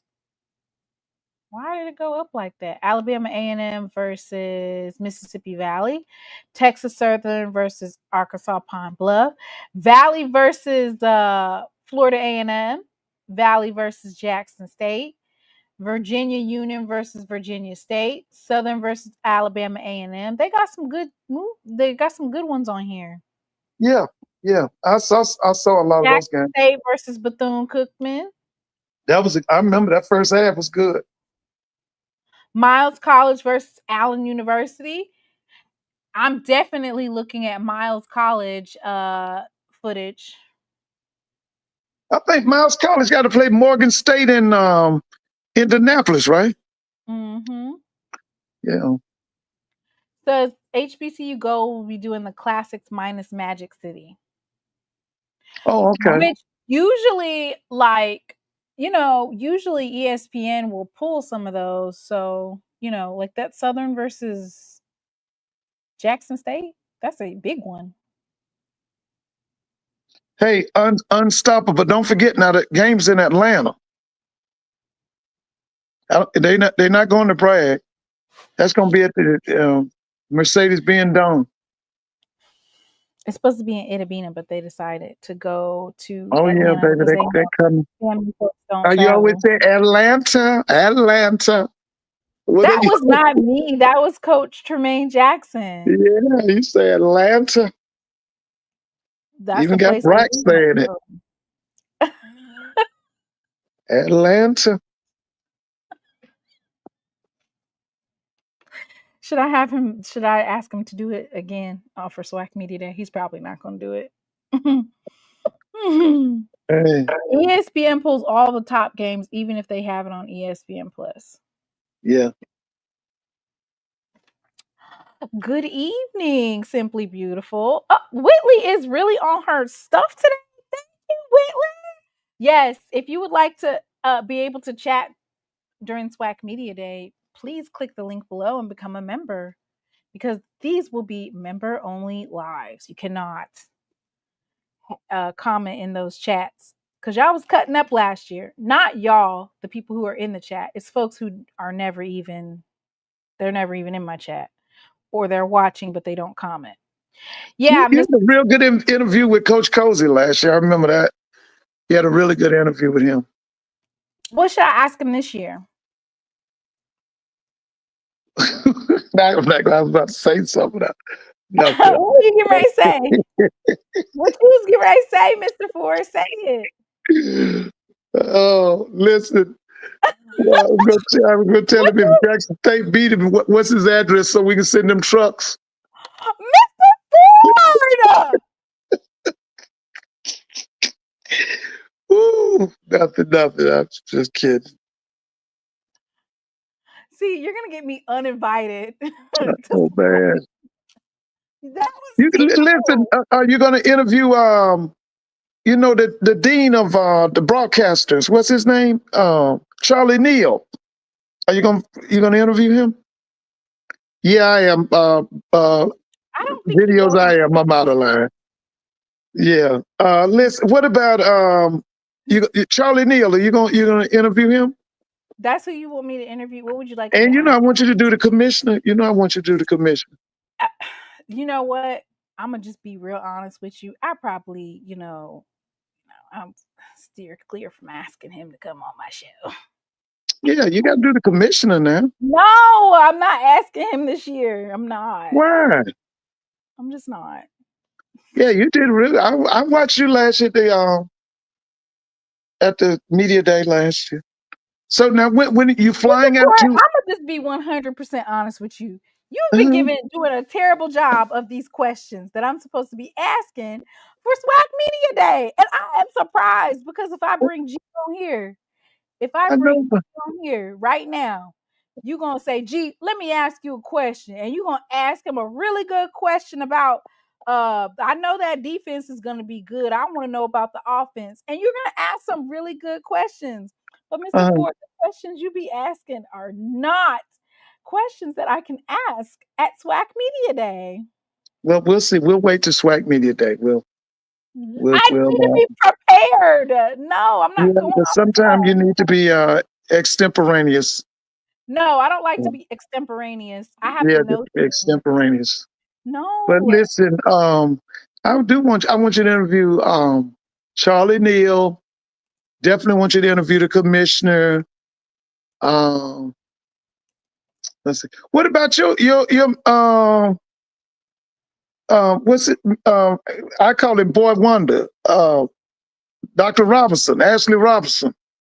Usually Dr. Robinson be on vacation. He's not even at SWAC Media Day. He's usually on vacation during that time. Oh, okay. All right. Mr. Ford will not get credentials. He done fired half the damn SWAC. No, I'm just a fan. I'm gonna watch it on television. Ford, they listen to what you say, Mr. Ford. Who? The people, they listen to you. No. Yes, they do. I'm just on there with you. They and listen to you when Miss you Whitley say and Dr. Kanisha, Brother Moore. You don't remember the year that you were over there talking about when you were talking about Coach Dooley, and you were talking about Coach Dooley is a great offensive coordinator, but he can't be a head coach. And you was just you called all of the different coaches. You said the SWAC West was going to get cleared out, and sure enough, it did. Well, but that wasn't nothing big. Everybody knew that. No, everybody did not know that. Yes, they did. Mr. Mona, the SWAC West has gotten better now with the addition of Chris Dishman and Coach Tremaine Jackson. It's gotten better, but at one time, the SWAC West was just, like you said, Sweetwater. No, I didn't say Sweetwater. You did the we used to call that you did the experiment. I remember we used to have to do that in science class back in 9th or 10th grade. Have to mix up stuff and all of that. Yeah, I was giving a visual when you say that the SWAC West is weak as Sweetwater. Yes, I was showing you what you meant by that. So now what type of water is it? Now you're gonna have to put a panther in a bag and say a panther getting ready to take over.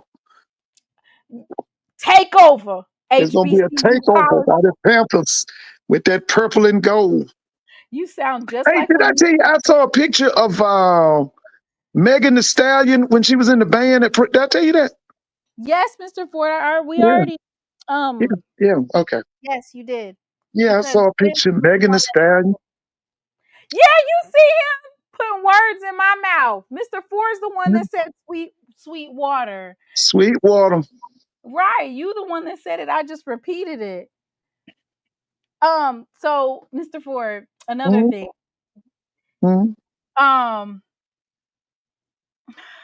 Lord have mercy. I just really want to know about these offensive schemes that they plan on taking up.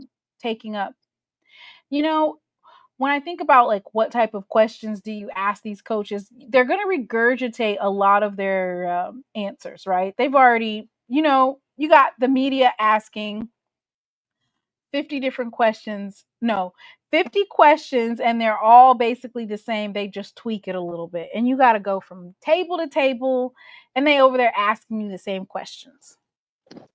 Hey, are you going to talk to Dr. Cavill? Let's do start bench cut.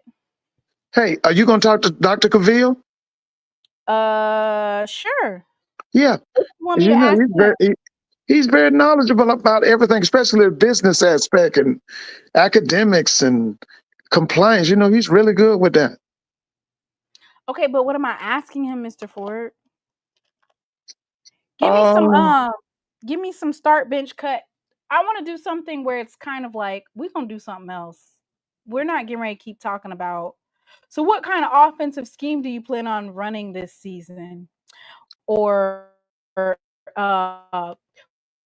who is your quarterback? Like, I don't want to ask those same questions because I keep asking the same. So let's play start, bench, cut, SWAC edition. And see, Mr. Moore, that's exactly why that won't be happening this year, because y'all be cutting up in the chat. What did they say? So let's do start buttons for it. Give me some quarterbacks. 3 quarterbacks from the SWAC. What do you want to know about them? I can use. It's called, okay, so the game is called Start, Bench, Cut. So what you do is you name 3, like we're going to pick a position. So we can do coaches, we can do receivers. So you pick 3 historical wide receivers in the SWAC and you ask the coach, who do you want to start? Who do you want to bench? And who do you want to cut? Oh, so yeah. Let's do let's do coaches. Which coaches should I do? Eddie Robinson, Jr. Grambling, right? Who else should I do? Pete Richardson of Southern? Pete Richardson's retired. They don't have, no. Mr. Ford, you're not supposed to do current coaches. That's messy. Okay. Oh my God. You're not supposed to do current coaches, Mr. Ford. Oh, okay. It's like historical. So for instance, Pete Richardson of Southern, Eddie Robinson of Grambling, and who else, Mr. Ford? Who else should I do as the coach? Oh, W.C. Gordon. Okay. Yeah, W.C. Gordon. Okay. Okay, so I'm going to ask you the question so that you'll know how the game goes. Okay. Okay. So we're going to do coaches, SWAC coaches, start, bench, cut. So we got Eddie Robinson of Grambling, Pete Richardson of Southern, and W.C. Gordon of Jackson State. Which coach do you want to start? Which one Eddie out of the Robinson. You know I'm a Grambling for Eddie Robinson. Okay, okay, so Pete Richardson and W.C. Gordon is left. Who would you bench? Who would I bench? Between Pete Richardson and W.C. Gordon.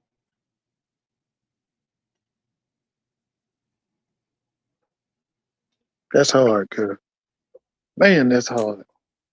Mr. Ford, I only have we're practicing and you over here taking forever and a day. Serious, baby. You talking about that right there, man. Whoa. I would have to go with W.C. Gordon. I would bench. So you're cutting Pete Richardson of Southern. Yeah. All right, you see how that went? Yeah. Okay, let's do quarterbacks. What quarterback should I put on there, Mr. Ford? Now you got to do quarterbacks that the coaches are gonna know, though. They got to be like historical quarterbacks, Mr. Ford. Okay, so you got to say Doug Williams. You got to say Doug Williams, Steve McNair. Okay. Let's see. What about Jefferson Street Joe Gilliam? Who? His name was Joe Gilliam Jr. Okay, from Tennessee State. Yeah. All right. So, okay, Mr. Ford, start, bench, cut. Which quarterback between Doug Williams, Steve McNair, and Joe Gilliam, which one are you starting?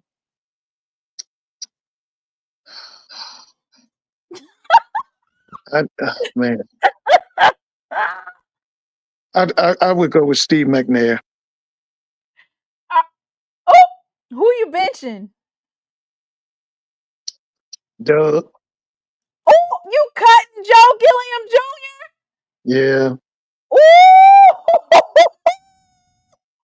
Dang, Mr. Ford. That's hard. I'm telling you, girl. You got some good ones, man. That's all right.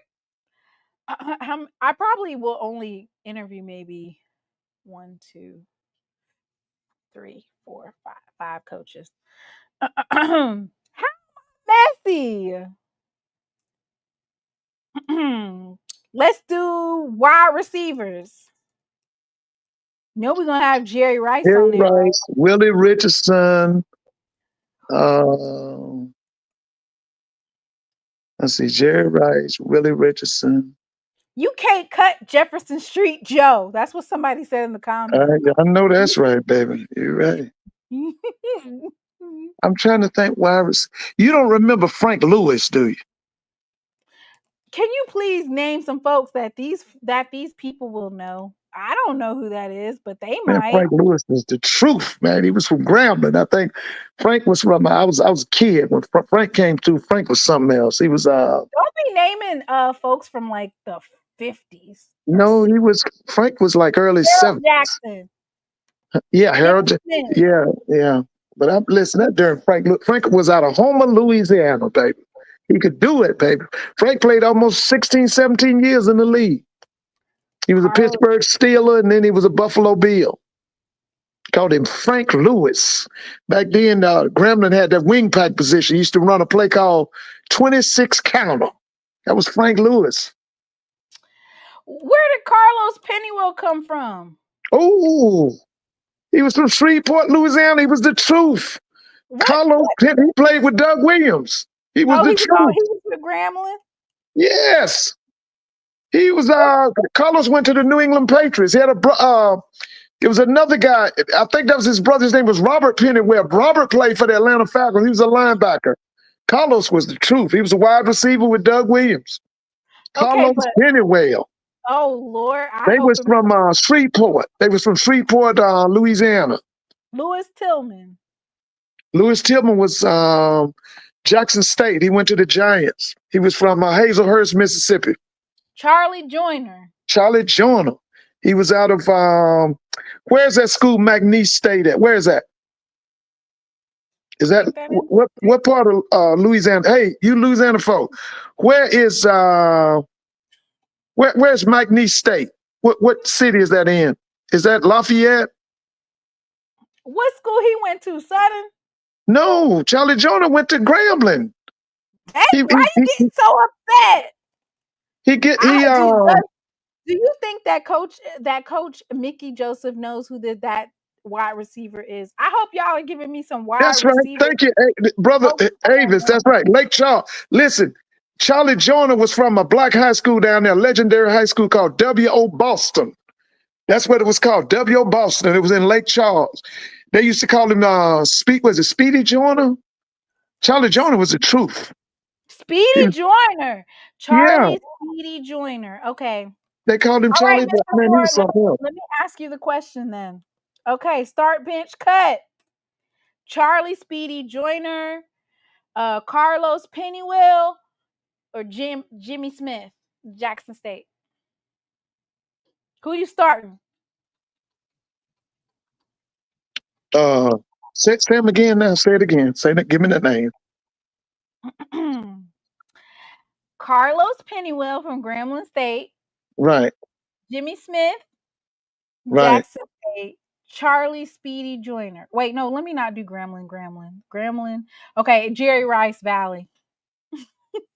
Jerry Rice got to be number one. He's got to start. Okay, who you benching? He got to start. Jimmy Smith. Cutting. That means you cutting Carlos Pennywell. Yeah, I'm cutting Carlos Pennywell. All right. Okay.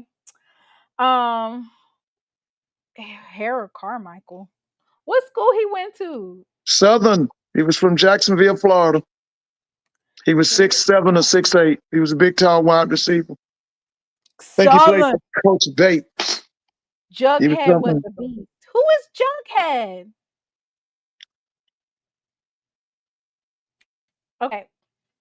Okay, so I got a list of wide receivers. All right. Let's do DBs.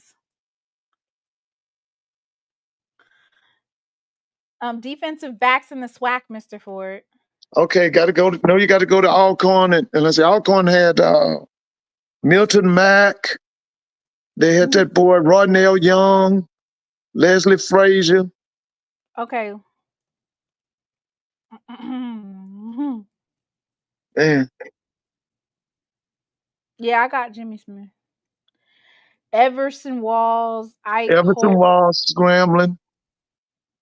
That guy was at Southern. The one, he's in the Hall of Fame. Yeah, Ike Holt was. Wait, Wait a minute. Y'all going too fast. Aeneas Williams, he was Southern. I saw his whole career. Aeneas Williams. That's who everybody's named after. Those awards. Those awards. You talking about Aeneas? Yeah. Yeah, Aeneas was he was from New Orleans, I think. Aeneas Williams. All right, so I got it.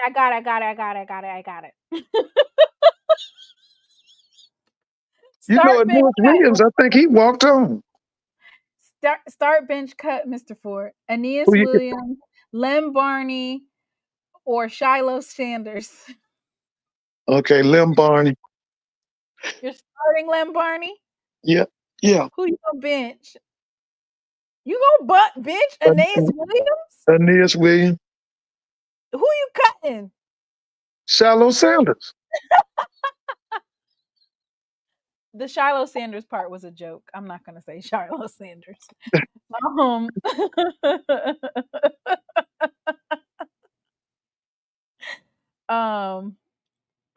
Lord have mercy. Y'all are cutting up.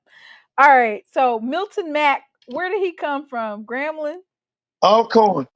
Oh, Leslie Frazier came from Alcorn too? Alcorn. Well, what was it? Was Alcorn DBU or something? Yes, at one time they were. They were DBU. Yes, they were. They had another one named Gary Lewis, I think. Does anybody remember him? Gary Lewis, he played for years. Everson Walls? Everson Walls was Grambling. He was out of Dallas, Texas. Lem Barney. Lem Barney was Jackson State. Okay. Mr. K-Side. All right. 85 Bears. All right. I didn't put Shiloh in there. Co-pilot 1911 said it, and I just repeated it. Roynell Young. He could play, baby. I remember him. Roynell Young. From? He was from Alcorn. Okay, so are these? Dang, look like Alcorn was DBU. They were at one time. They were. Okay, yeah, so they were DBU. Now here's my only question: what if the coaches don't know who it is? As you talking about Roynell Young, then?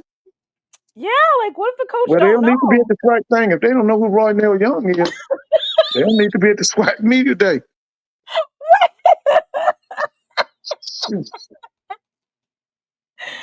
Oh God. Oh Lord. Mr. Ford. I don't want to say let's play a game called Start Bench Cut and say Aeneas Williams, Lem Barney, and Roynell Young, and one of the coaches say who?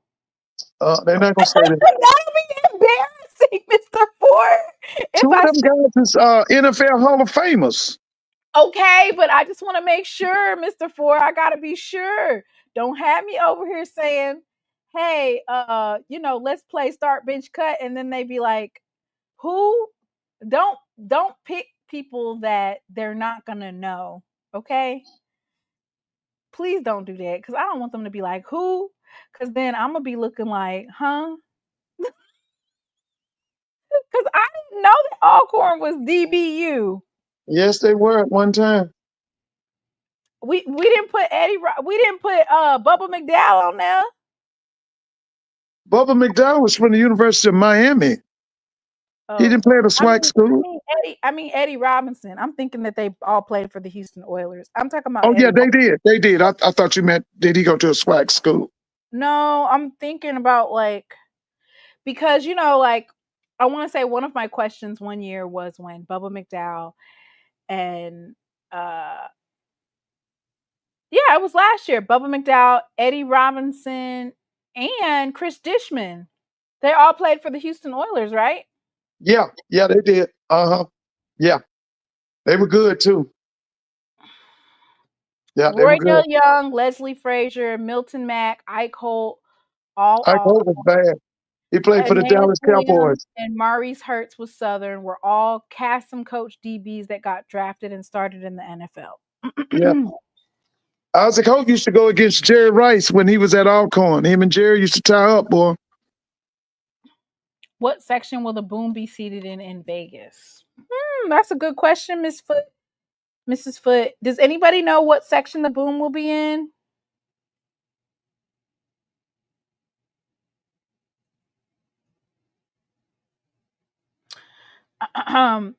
Between 126 and 128. All right. Okay, so let me see. So we got DBs. That's a nice game to play. Not necessarily game, but conversation starter or whatever. Some coaches, they don't want to play that kind of game. Aeneas and Jimmy Smith used to be head to head in their era. Oh, wow. Okay.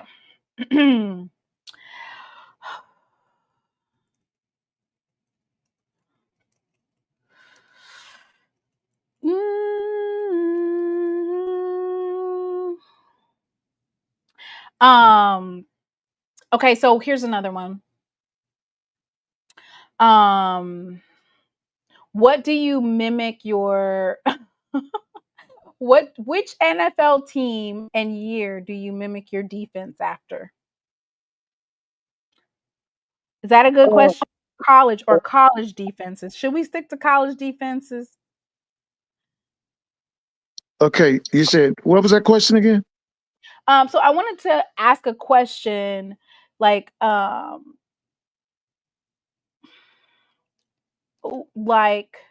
guess I could ask which one is a bigger rivalry, right? Mm-hmm. So which one's a bigger rivalry, Bayou Classic or Magic City Classic? Mr. Ford? I'll have to go Magic. Even though I'm a Grambling graduate, Magic said it. How dare you turn on your institution like that? No, because in the Magic City, if you lose, they want to fire you. They'll give you some time in the Bayou. They want to fire you after every time you lose that Bayou. I mean that Magic City. If they don't fire you, you lucky. It's one. So basically, it's one and done. One and done, baby. I don't care if you don't won 3 in a row. You lose one, they ready for you to go. Okay.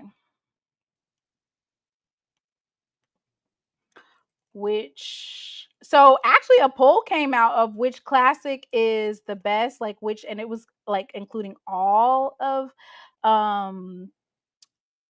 all football, like all of college football. Jackson State made it on there twice.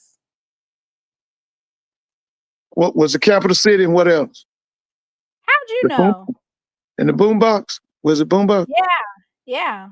How'd you know? Yeah.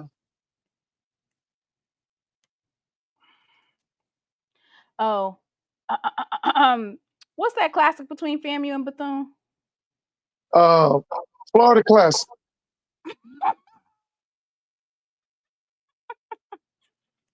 What's that classic between FAMU and Valley? The Atlanta Classic. There you go, baby. Atlanta. Yes. Chris Burkett is the best wide receiver from JSU. He got drafted in 1985. I remember him. Played for the Jets. He went to the Jets or somebody, didn't he? I got Chris Burkett written down. Yeah, I remember him. So he played with John McKenzie, I think. They might not want to play this trivia now, because then you're gonna be testing their knowledge, right? If I ask those types of questions, we'll see. Alcorn and JSU is a historic rival. Southern and JSU is a 90s forward rival. Heathen Classic, Sin Bowl, the Devil's Gun Classic. Mr. Ford, they call the Snakes the Devil's Classic. What they call which one? The Snakes versus the Devil's Classic. FAMU versus Valley, it's gonna be a thing. Yeah, y'all got jokes. Southern versus JSU is not a classic, so I can't vote for that. Mr. Moore. Southern versus JSU is not a classic? The audacity. It has been titled the Boombox Classic for years. Yes, it is. The only is. difference is we alternate, which that's a classic where you want to alternate for the home and home. They're saying it's not an official classic. Yeah, Mr. Ford, do you remember when they tried to get Southern and Jackson State in I want to say it was in Alabama? Where they Yeah, was you trying talking about the Birmingham? Yeah. No, it wasn't in Birmingham. It was in the other Alabama place. Where? I forgot. What's it called? The other Alabama. The place. Not Mobile. Yeah. I want to say they was trying to get they were trying to, it was when Dion was here. You don't remember that? And then Dion ended up, so then they got rid of it. So they were proposing to have Southern versus Jackson State in Mobile. And it was like, why the hell will we ever go to Mobile? And they said, oh, well, there'll be sponsors, there'll be this, there'll be that. It's like, no. No, I didn't know they was trying to get them in. I knew at one time they was talking about Birmingham. I knew that. So maybe it was. It says it was Birmingham. They said we could get the stadium for free. Don't nobody give a damn about no stadium. Why remember that mayor? What the mayor was named? He was all for bringing SWAC stuff to. I don't know. He was a Morehouse graduate. I can't think his name. Would have to drive past Jackson to get to Birmingham. Why in the hell would you do that? No. Mr. Moore said that it's the best rivalry game in the HBC world, but it's not sponsored, so it's not a classic. And why is it? I don't know. I still call it a classic. She loves a lot of them coaches not going to know who Pete Richardson is and the other coach you name besides Robinson. What? Mr. Ford, Jay White says that these coaches know who Pete Richardson is and they don't know who W.C. Gordon is. That's pitiful. Are you sure? Now, who doesn't know who? I know my coach. Coach TC knows who those coaches are. Yeah, I was about to say, no, he played for Big Daddy, right? Who did TC play for? He knows Big Daddy Carson. Yeah, that's what I thought he played for Big Daddy. But he knows who those coaches are. Oh, yeah. Well, Jay White's saying that some of them coaches don't know none of that. So, yeah, maybe them outsiders may not know, but them people that's SWAC affiliated. They Alabama Coach Eddie Robinson knows who those folks are. Yeah, he knows. Yeah, he played during that time. That's right. Yeah. Man, they had a super team. I saw them play. Knows too, don't he? Coach Woody played for Bethune-Cookman. Yeah. He played in the 90s, I think.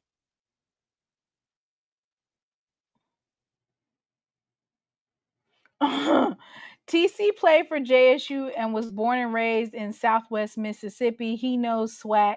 So is Southern's offensive coordinator, Mr. Ford. Yeah. Jay White don't know what he's talking about. Lord. Every game with the boom is a classic except Bethune-Cookman. Oh, Lord. So now, will Bethune Band come out to Jackson? Why are you being messy, Mr. Ford? So they're not coming out then, huh? You don't never ask, is FAMU's band coming nowhere? Well, let's see that. I know they didn't come to Jackson last year. But guess what? The boom showing up.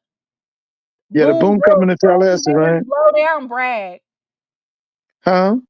Boom is gonna blow down Bragg. Prime and those Houston Oiler DBs probably don't know SWAC history. What? Yeah, that's not true. Yeah, Who is he talking about that don't know? I know Coach Eddie Robinson knows. Yeah, but he talking about Bubba McDowell and Chris Ditchman now. Oh, I thought Chris Ditchman went to Texas Southern. Chris Ditchman went to Purdue. Oh. They can't. The boom going to every game. Go down. Thank you. He's SWAC coachless. They're not going to know. Well, then I won't ask them those questions, Jay White. Wait, Sam Shade's not going to know any of that either? No, he ain't gonna know. So what do I know? Oh, wow. Oh, he's from Alabama, right? Yeah, he played for the Alabama Crimson Tide. He was on a national championship team. The team that Stallings, his name is Gene Stallings, was his head coach.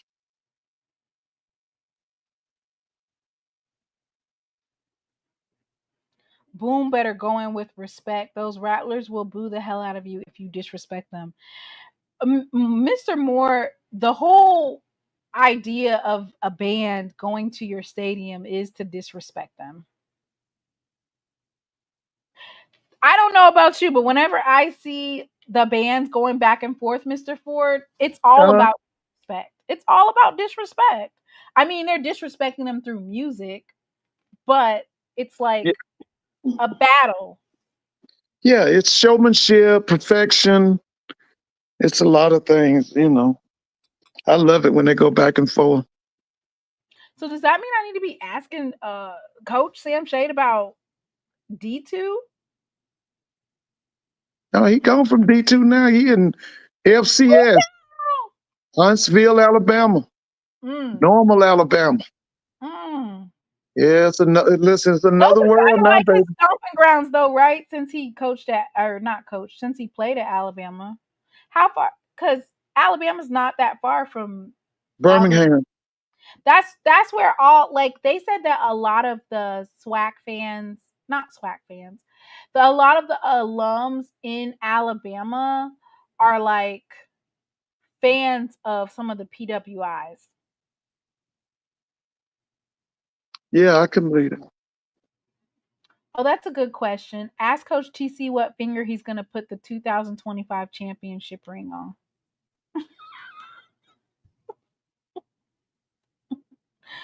Oh my gosh.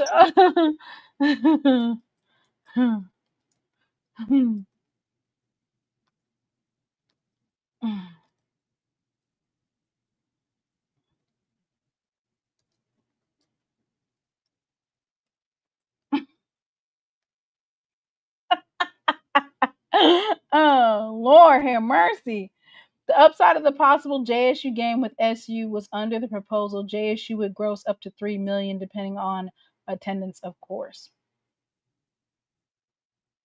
Tiger Nation, you must be Little Joe the Midget. Whoa! Ask Sam Shields, did Maynard leave the scooter? I'm not asking that question. Mr. Ford, they want me to ask did Maynard leave that pink scooter? No, Maynard took that scooter with him. And by the way, anybody heard from Maynard? Where's Maynard? Somebody get Maynard on the line. Yeah, where's Maynard? And then ask him, would he mind living in Baton Rouge? He might be back in North Carolina. Yeah, it probably is. Or maybe he stayed in Alabama. He's from up this way, like Fayetteville area.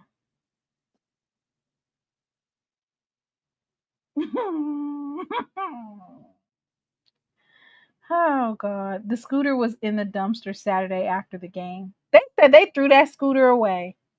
Oh, they did? Yeah. Where is Maynard? Let him know. Maynard, with Maynard. Yeah, where is Maynard? I'm riding with Maynard. He said, Mike James said he's on somebody's beach drinking a pina colada, relaxing. Okay, so I guess I'll figure out some more questions to ask and we'll test them out here on Saturday. But you was getting too serious, Mr. Ford. You was like really.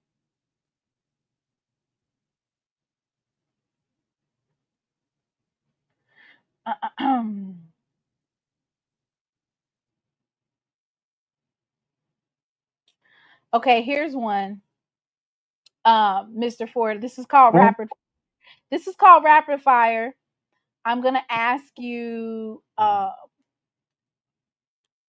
questions, and you have to answer them really quick, like the first thing that comes to your mind. Okay, let me know you're ready. Okay. Okay, I'm ready. Best SWAC stadium to play in? Alabama State. Okay, we got to start over because it has to be fast, Mr. Ford. Ready? Mm-hmm. Best SWAC stadium to play in? Alabama State. Which coach talks the most trash? Jackson. Best SWAC rivalry game outside of your own team? Alabama A&M, Alabama State. Who has the best uniforms in the SWAC? Southern. And what do you think is the most clutch player in the conference for the 2025 season? That Fertillion kid. Is his name Fertillion? Jonas Fertillion. Yeah, him. Cool. Cool. Y'all folks that are content creators, y'all better not be stealing my ideas either. If I catch you stealing my ideas, I'm going to call your ass out. Good answer, Mr. Ford. Good answer.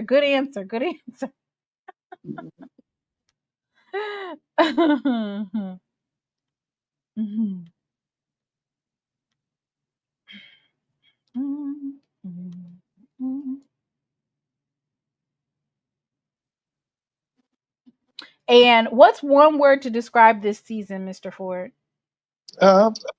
What's one word to describe this 2025 season? Revenge. Oh, revenge. Yeah.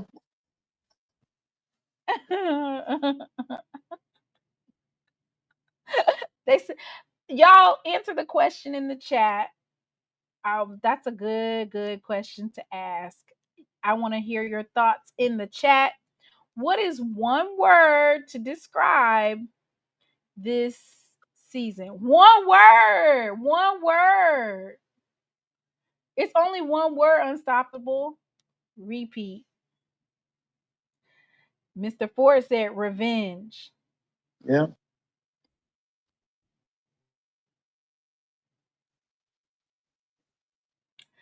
One word. Win. Y'all not listening. Only one word, y'all. All I see is win. Anticipation. Mm. Belt. Oh my goodness.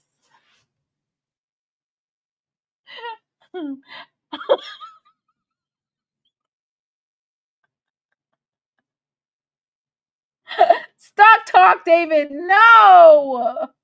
Why would you say that? Don't say that.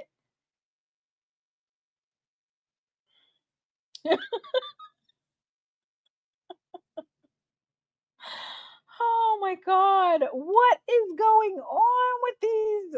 See, y'all always Mr. gotta take it out of hand. It's time for my bedtime. Yeah. Those are some great words that I'm hearing. That's some great words that I'm hearing. Before you leave, go ahead and give your predicted order of finish. Mine is up at the top. Go ahead and do west and east, and then leave. Okay, I got Jackson, FAM, Alabama A&M, Alabama State, Bethune-Cookman, and Valley in the east. In the west, I got Prairie View. I got Southern, Texas Southern, Alcorn, Grambling, and then I got Pine Bluff. You got Grambling in 5th? Yeah. Yep. I got them in 5th. They got to show me something. Dang.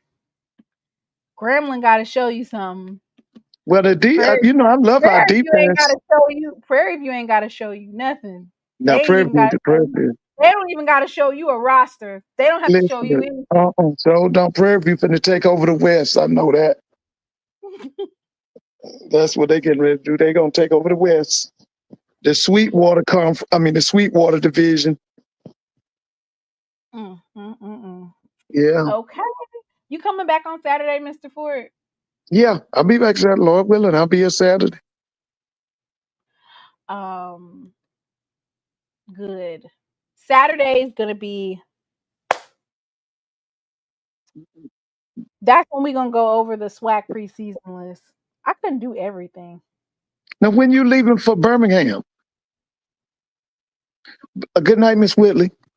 Dr. Kanisha wasn't on here tonight. Was Dr. Kanisha on here tonight? No, I didn't see Dr. Kanisha. Oh, yeah. She might be looking for an offense coordinator.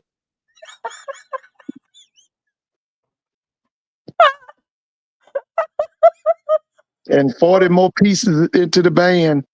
And how listed at the RIA HU. Why are you always doing Dr. Kanisha like that? Yeah, looking for 40 more pieces. Hey, Dr. Kanisha, we want 22 trumpets. We want 16 tubas, 10 snares. That's only about 40 pieces. So what other instruments you want? And she gonna go add some more. We saying we want what did we say for Howard? 150 instruments, right? 150 pieces. Yeah, 150 pieces. 150 piece band. Yeah, I'm gonna have to tell her that you requested her attendance and where's G at, Mr. Ford? Listen, he was supposed to be with Lionel sometime soon, right? He never showed up.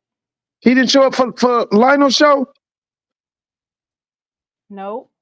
Where the low brass at? You left the piccolos out, cellos. You left the piccolos, the low brass. You done left it all out, Mr. Ford. You named 3 instruments. The flutes. But my main thing is at least here. I want to get the 20 trumpets. Make sure we got 16 tubas. Wish we could do 20 tubas. And at least 10 snares. Oh, okay. G had a death in the family. No, he did. That's what it says in the chat. Bass, drums, tuba. Mr. Ford, you are shame. So 8 snares is enough. Mr. Moore said 8 snares is enough. You don't need more than 8. Southern got more than 8 snares, don't they? Yeah, I don't know why Mr. Moore is over there saying that 8 is enough. Southern ain't got 8. They got more than 8. Right. Why you only want Howard to have 8?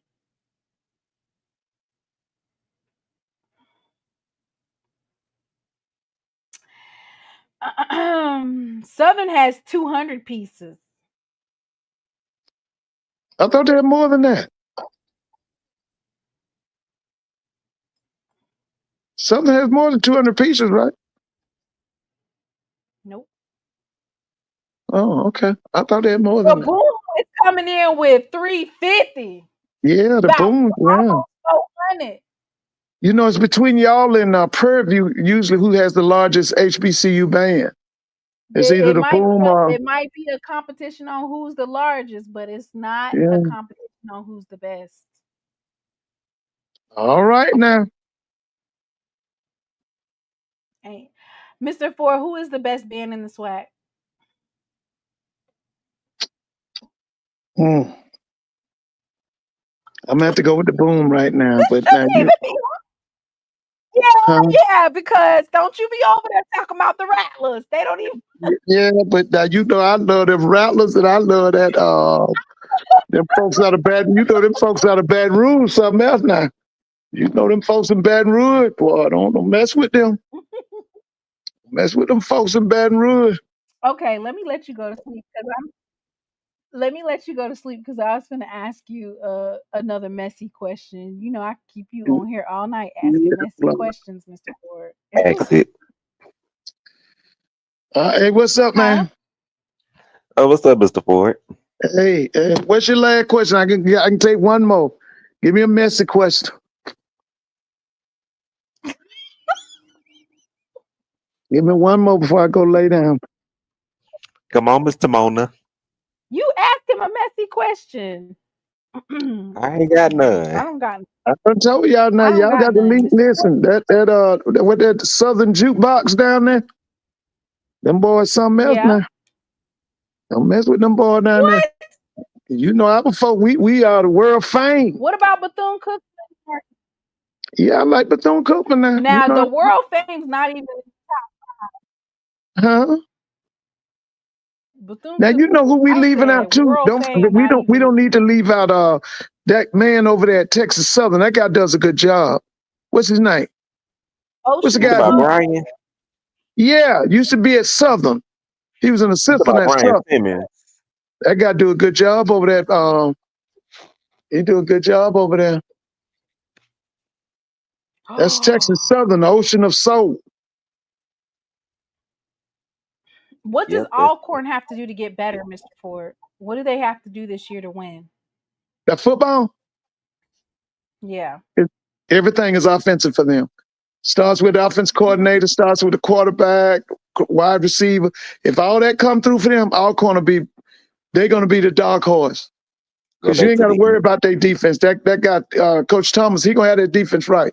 Their problem these last few years been that offense. It's offense. Last year, that offense was pathetic. It was terrible. Well, all right, y'all. Mr. Ford, I'm going to let you go. I'm not going to keep Have a good one here. Saturday. Have a good night, everybody. Good night. Good night. No, Jay, where you going? What? Where are you going? I was just letting Mr. Ford off. I know. I was telling him good night. Oh. Okay, let's practice. Well, this was a very interesting, very entertaining live tonight. All right, I'm going to try the rapid fire with you too. What? I'm going to ask you.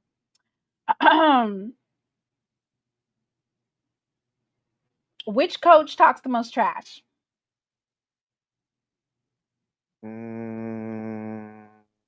This is called rapid fire. You got to go fast. Now we got to start over. Okay, I'm ready. I'm ready. All right. I'm ready. Which coach talks the most trash in the SWAC? Jermaine Jackson. What SWAC city do you love traveling to outside of your home team?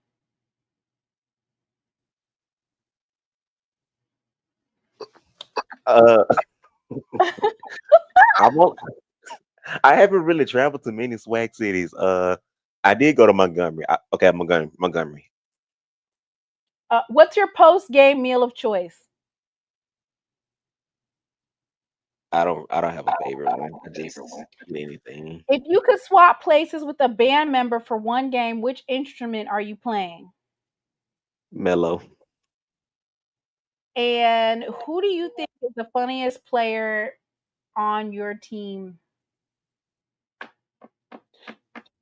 Well, former player, but he's ass.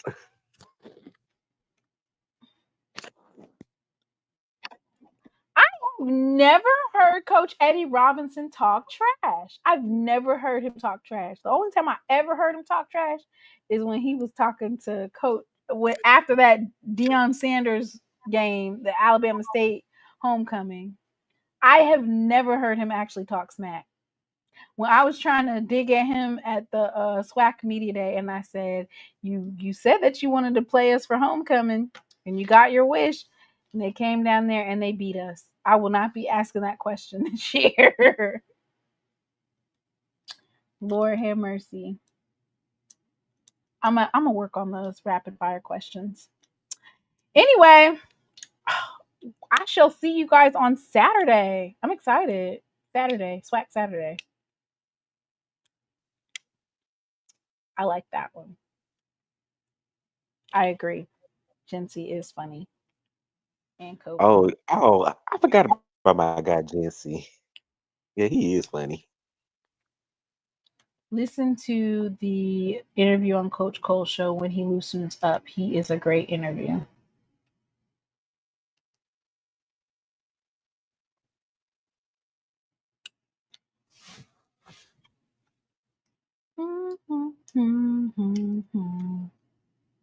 Okay, Miss Natasha, that's good. I'm gonna play rapid fire. And if I see anybody stealing my stuff, I'm gonna call you out. So don't do it. Just don't. Don't copy. Copywritten, so don't copy me. Anyway, did you interview him at Media Day last year?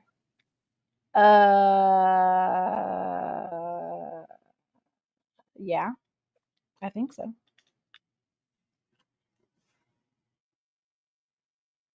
Okay.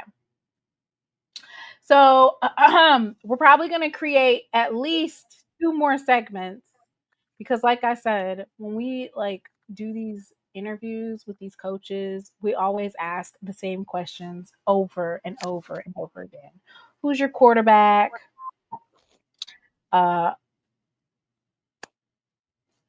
What other questions do they ask? Just like the same regurgitated questions. And I know them coaches are just like, oh my God, I got to go to this table. I got to go back to this table. So you want to shake things up a little bit, make it interesting. Jay, there was a lot of commercials today. There's a lot of commercials today. Is that why you joined on the moderator part? Oh no, I got premium. I don't see ads. Oh, excuse me. Oh, but no, I was just backstage moderating. Premium. I decided to hop on just a little while. Thank you. So I have to do see, none of this stuff is set up correctly. I have nothing set up. And I have no slides. None whatsoever. I have to do like a slide for each coach. But I'm gonna just keep it simple. Because one year I did 12 slides.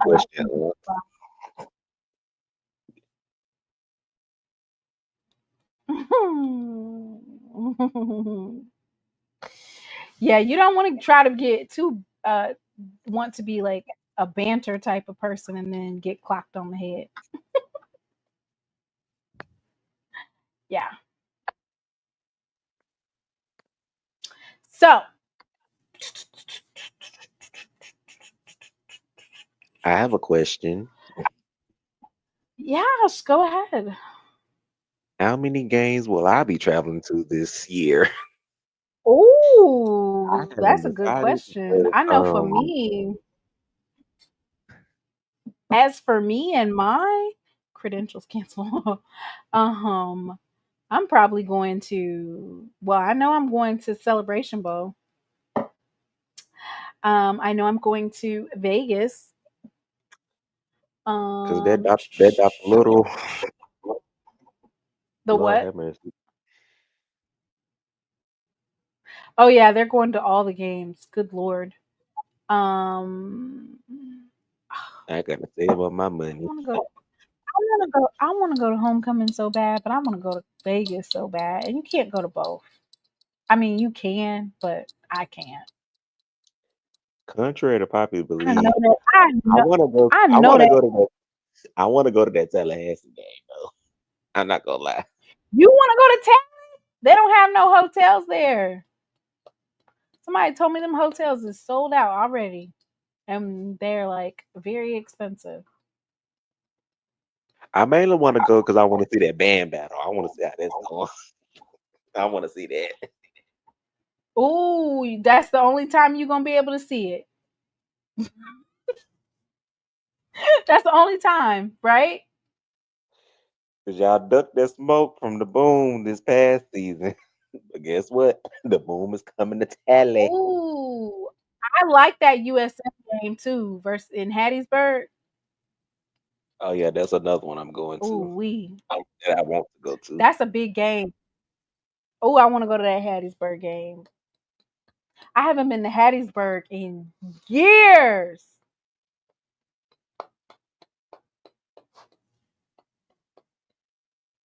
Right, Whitley. I'm choosing Vegas.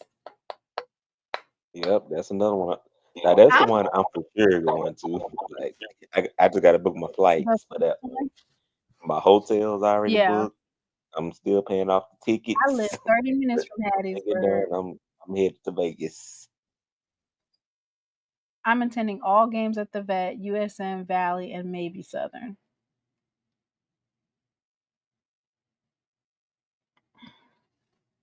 Yeah, so the Hampton game seems interesting, right? Because the day after the Hampton game, isn't that when they have the band battle? Oh yeah, the HBCU Labor Day Battle of the Bands. It's like a whole weekend worth of festivities. Oh but yeah, that's one of them games I'll have to bring my Braxton to. Oh my God, Braxton the be driving me crazy. Yes, with his he already told me he has his pirate cup, his pirate. He's got all these little pirate things, and I told him that the Hamptons were pirates, so he wanted to wear his stuff. Not saying that he's going for with the Pirates. I mean, he has a whole bunch of pirate stuff. Don't wander outside of Hattiesburg. What you mean? Don't wander outside of Hattiesburg? What's outside of Hattiesburg? I don't know what's out there, but I heard about Forest County. What about Forest County? Just know I heard about. Oh, I forgot to make that announcement. Huh? The PCU Classic, like Las Vegas, they announced that there is a direct flight from Jackson, Mississippi to Vegas. Let me get that information. Why did they not post it on here?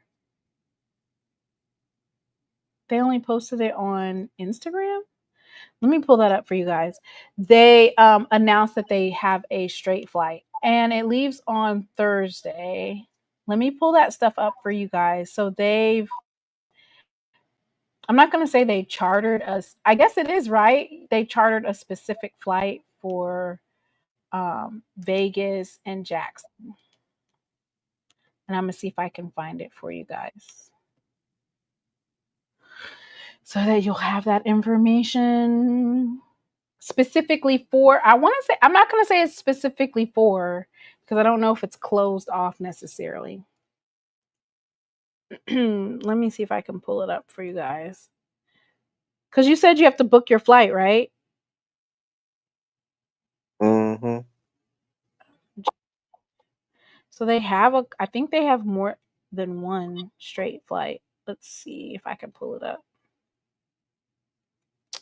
Because I saw that the other day. I was like, oh, that's really good that they have direct flights for this particular trip. Now, Southwest, there's no more free bags. You have to pay for your bags now. They have done away with free bags, which is weird because they said they're getting ready to get rid of folks having to wear shoes and stuff. So everything should go down, right? Okay. Let me see if I could pull it up for you guys. This is really important information. I want it to go to it. Okay, let's see. Here it is.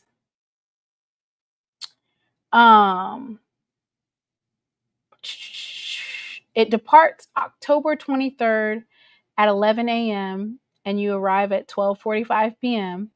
and it returns Sunday at 10:30. You depart at 10:30 and you get there at 3:55. So this is the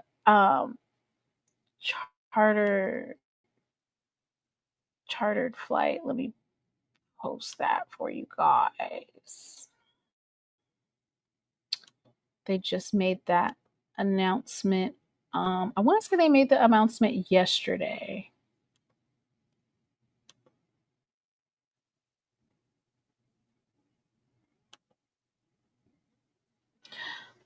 That's good news. I hate taking off shoes and belts, but I love to fly. So, fly the only nonstop flight with Southwest from Jackson to Vegas. There it is, y'all.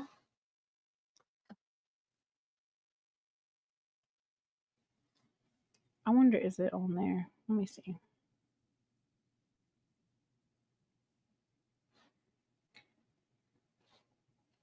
TD also said the Blue Bengals had more room left.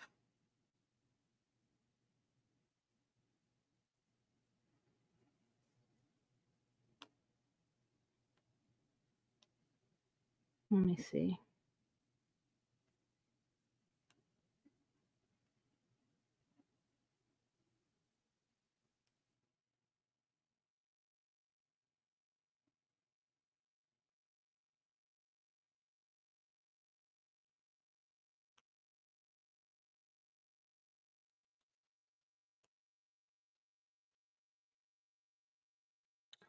Mm-hmm. Oh, okay, I see it.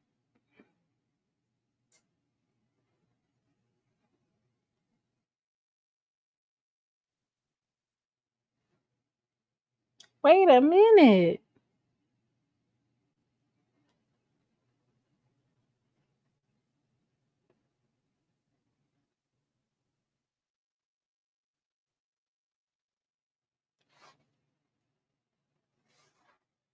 That's ridiculous. What happened? I ain't gonna show y'all the price. It's a no for me, dog. That's a no for me, dog. I'm not paying no $800. Maybe I did something wrong. Maybe I forgot the promo code. But when I went on there, it said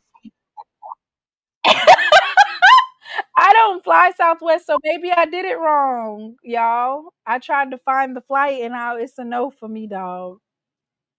So you must fly Delta. Did I do it correctly? Did I do it right? It says 8:36. That's what, a round trip? No way. Nah, that's correct.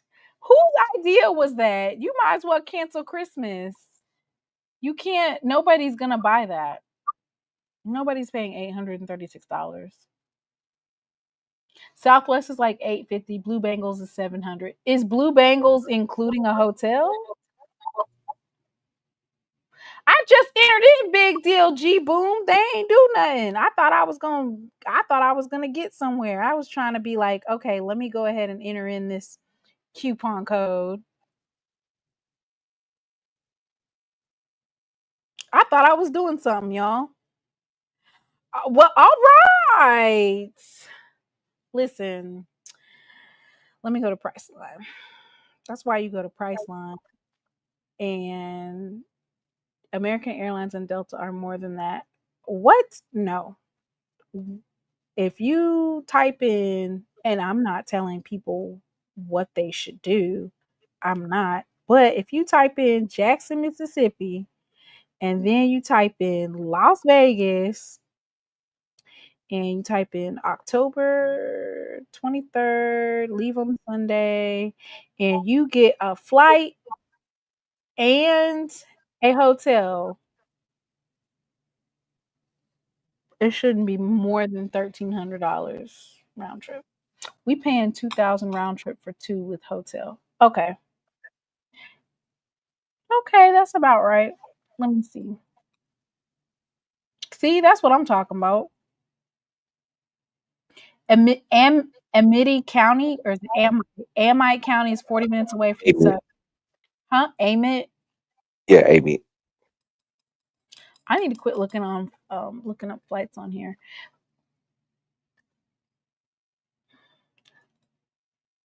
You want to stay? Well, first of all, I forgot that technically you can get your hotels for like $10 in Vegas. Yeah, I went ahead and got the hotel ticket bundle from. Yeah, I did that.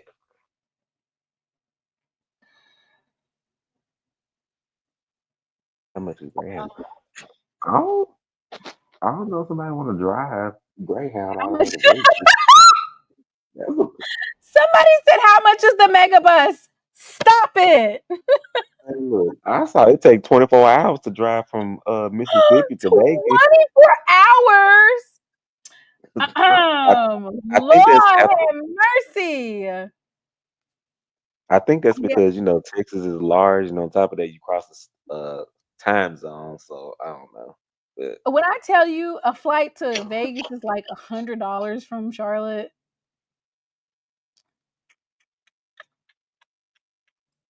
you just gotta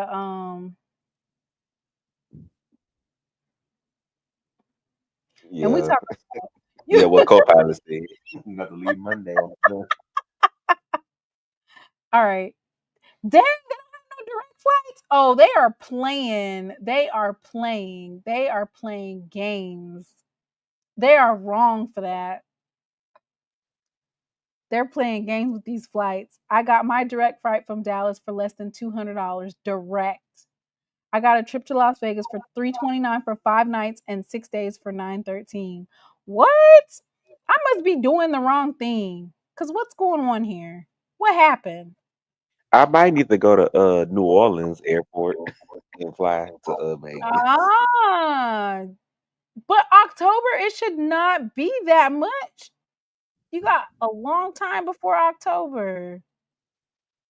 Small airports cost a fortune. That's why I don't be in Jackson like that. Listen, I came to Jackson for that FAMU versus Jackson State game. I was in there. Yeah, that's even kind of expensive. So a round trip flight from Charlotte is $345. And that's kind of actually expensive for Vegas because Vegas usually doesn't cost that much. I'm not trying to get there eventually unstoppable. What'd he say? He said Greyhound gonna stop 10 times, but you'll get there eventually. More than 10 times. Man, look, that charter bus stopped like 5 times from Jackson to Atlanta. Dallas is a major airport to Vegas, a major airport. Small airports cost a fortune. I have conference to cities like Jacksonville. I know it's going to cost to fly. You would do much better flying out of New Orleans. 2 minutes left in the third quarter at that. By the time you make it, Lord, these prices. Shonda, and just you got to make those choices. Listen, a nice, and that's another thing. The watch parties, all that. Y'all organize it now. Not everybody's going to make it to the games, but having watch parties, there's a lot of Jackson State alums all over the country. And if you can't make it, having a little watch party with some party wings and some fried fish is good for me.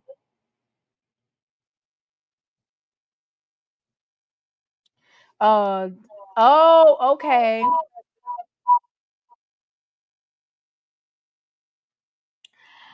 Viva Las Vegas. Viva Las Vegas. Y'all better get Willie, on. I can't do that. Willie, I cannot do that. I gotta pop that. Okay, so I'm not even gonna front.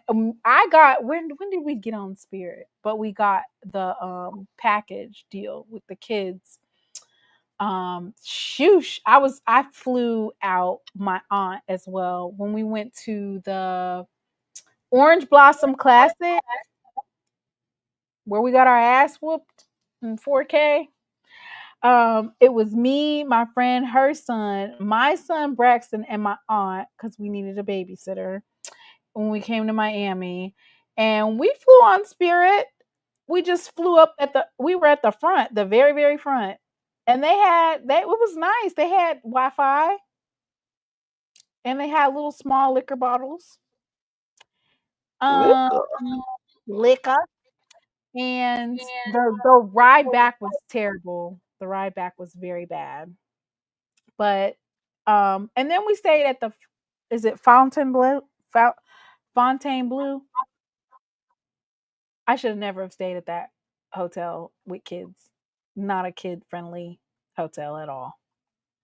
Like we pulled up to the hotel and there's like a club and there was like hundreds of people outside. And I'm trying to get to check in with these kids and it's women with some short skirts on. I said, "Oh Lord." That's my plan, having a watch party with the family. I love having watch party with my son. The wings, the pizza. Yeah, Club Live was right there. I'm trying to get to the hotel and my 7-year-old is right there and they're all excited because there's a whole bunch of people and lights flashing everywhere. Did you put big deal? Yes, I put in the promo code. That is the promo, $800 promo. You have to keep checking ticket prices daily and during vacation times. I'm flying out of Jackson on Delta and my ticket was $305. Oh, okay. That's not bad. Oh, Miss Minifield, that's not bad. She said she got a ticket for $305. And with Delta. Well, I need a ticket for $105. Low fare Wednesday is $97, non-returning. Tuesday is $92 with Southwest. Ooh. So basically buying 2 one-ways. So folks were saying that like in the crisis times of flying, that Spirit has the most brand new models, I guess. Frontier? I think it's like, how about you order, so let's play a game, Jay. Order the plane, like the different types of plane companies, order them from lowest, not lowest, order from least desirable to most desirable. I don't know. I think about this. Frontier is number 1. Frontier. I don't know if I should play this game because I'm not a frequent flyer. Okay, so I don't. Frontier is 1. Spirit is 2. Oh, you know who that, and then probably United, then Delta, then American Airlines. American Airlines being the most desirable, and then how many airlines is it? Huh? I said, how many airlines is it? There's so many. We have a new airline and they're nice. It's called Breeze Airways. They are nice. I rode on Breeze Airways when I went to UConn versus Jackson State game. So Miss Whitley has a tip. Purchasing 2 one-way tickets is the way to get a cheaper deal.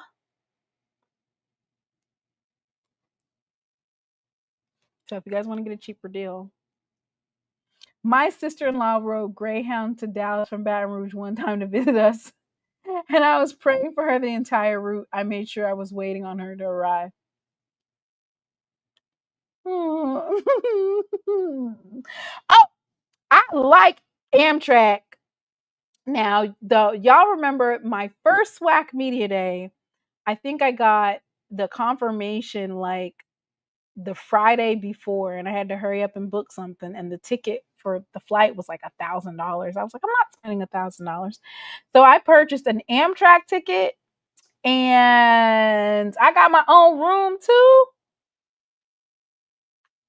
You have to pay for water? Who has to pay for water? That's what Whitley said. That is crazy. Frontier is like literally a metal constructed. It's like the airplane before they put in all the amenities. Like it's like the bare minimum. Miss Natasha, it would take like 10 days to get to Vegas. You'll probably get there faster than Greyhound. The Amtrak. Sometimes I take the Amtrak when I don't feel like driving all the way to Charlotte. I'll get on the Amtrak. It's like $20. Does Spirit charge for water too? No, they do not charge for beverages. Nope, overnight. But the only reason why it wasn't bad for that Amtrak that I took from Charlotte is that I never had to get off the train, and I was like on the beginning part of the train ride. So once I got my own little section, I didn't have nobody else in my seat, and then I could work on my SWAC Saturday stuff because I was procrastinating. So yeah, I'm working on it now though. I'm sure that Spirit charges for water because their cousin sure does. No, they don't charge for water, Whitley. They have free water. They charge for everything else, including a different value for the seats that you select. Bishop said Spirit's like an army plane. The bear, it's like metal. There's nothing comfortable about that plane. Lord have mercy.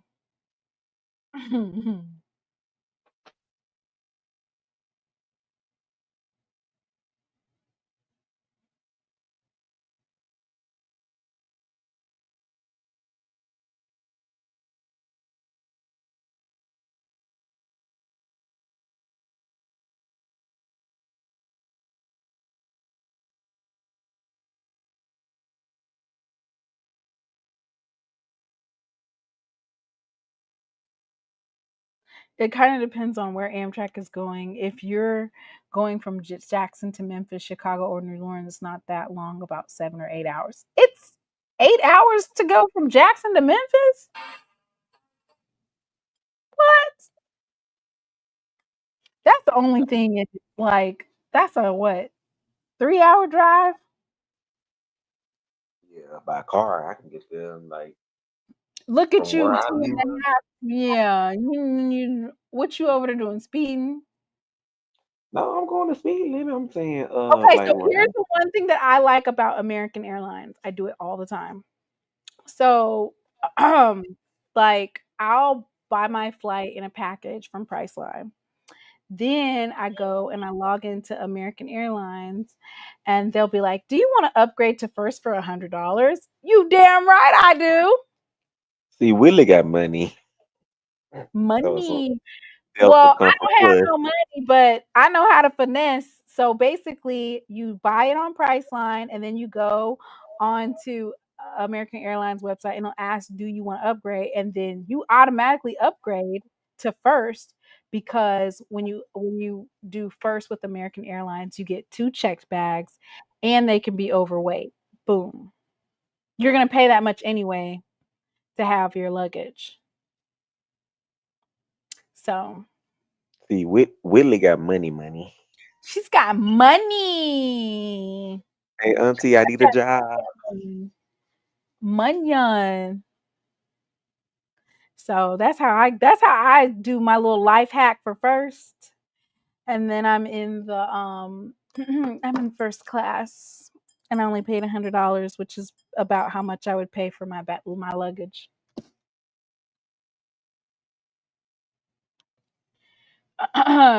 No trains to Vegas now. In the future, there'll be a high-speed train from LA to Vegas. Are we gonna get to the future, y'all? I don't know, man. Stuff's looking kind of bleak, y'all. We living in our last days. I know did your grandma used to say that when you was young? Grandma, great grandma. No, like when we was babies though, right? Grandma, great grandma, all of them. My great grandma, Braxton's great grandma, told me all the time, we living in our last days. Here I am. I done grew all the way up and had a child, and here I am saying, we living in our last days. What's weighing your bag down? Shoes, cosmetics, or wig holders? No, Media stuff. light, yeah. Lighting, computer, well, not computers. Oh, the lighting. Timona. Huh? Oh, Willie and Bree and Dr. Bree got money. Oh, yeah, her sister's a lawyer. I ain't never heard of a 30-minute flight. I mean, after so long of when you fly first, you automatically get first. Like they'll just give it to you when you book so many flights. So yeah, we living in the last days. It's definitely smelling like 1800s whenever I go outside. I mean, I be treading lightly, like Lord, I want to be ducked off somewhere. Okay, we're gonna get off because we just been cutting up on this channel talking about flights and the Amtrak. Nothing wrong with however you get to where you're going, because as long as you get there and you have a great experience and you fellowship with other Tigers and you see Jackson State whoop on Gramblings behind, it'll all be worth it. So worth it. We're living in our last days based on a grid of millennial years and not century years. That went right over my head because I don't know what that means. Millennial years, not century. You're talking about 1,000 years? What does that mean, really little? You can catch Amtrak from NOLA to LA. It'll be a few days though. People are being informed. Information is power. Mm. Mm. Mm. Mm. Mm. So, I have a question, Jay. Have you ever seen The Matrix? No. What? Lord have mercy on I haven't seen it. You a baby. Don't be like that.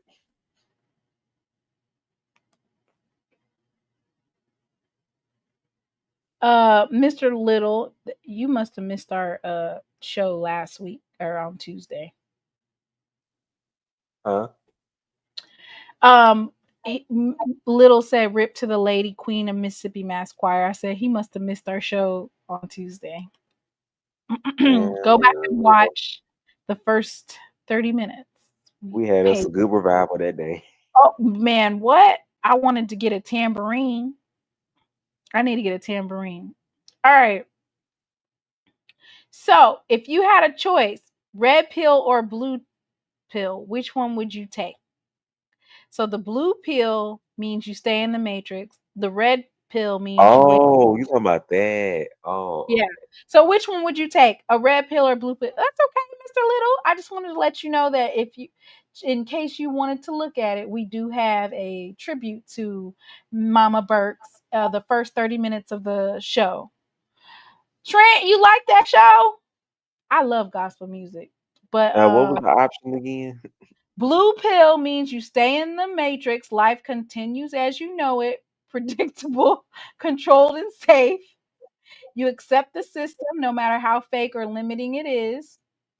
The red pill, you wake up to reality no matter how harsh or complex. You leave behind illusions and start asking hard questions. You choose freedom, agency, and awareness, even if it costs you. I'm just be honest with you. I'm picking the blue pill. What is it gonna cost me though? I mean, you might you've never like seen cost me my life. Like no, well, yeah, their life as it currently is. You've never seen The Matrix? Nah, I haven't seen it. Okay. Well, I'm gonna just tell you right now, I'm picking the blue pill.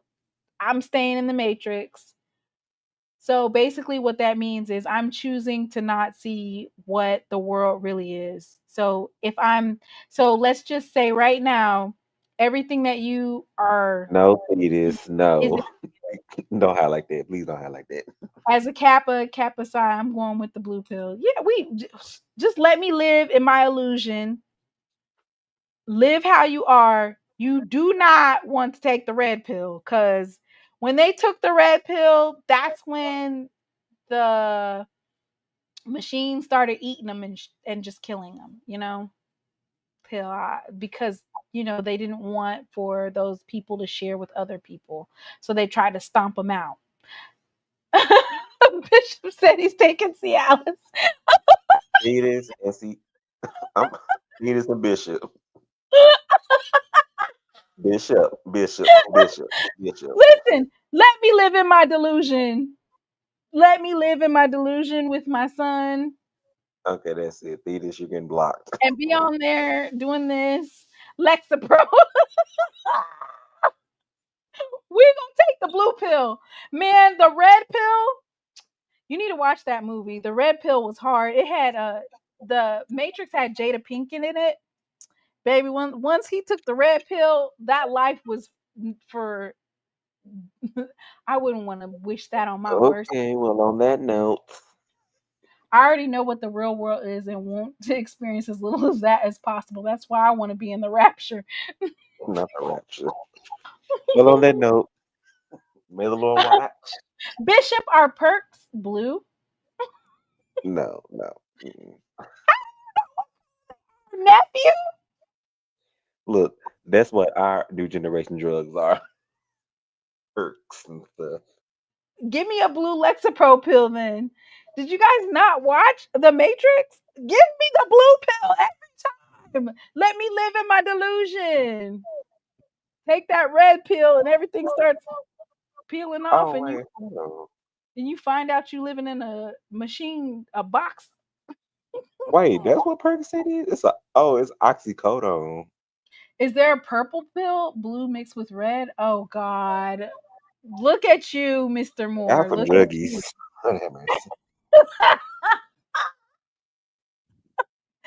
I think you mean perp. What is it? Percocet. I think Zoloft is blue with, and I'm gonna stick with the blue.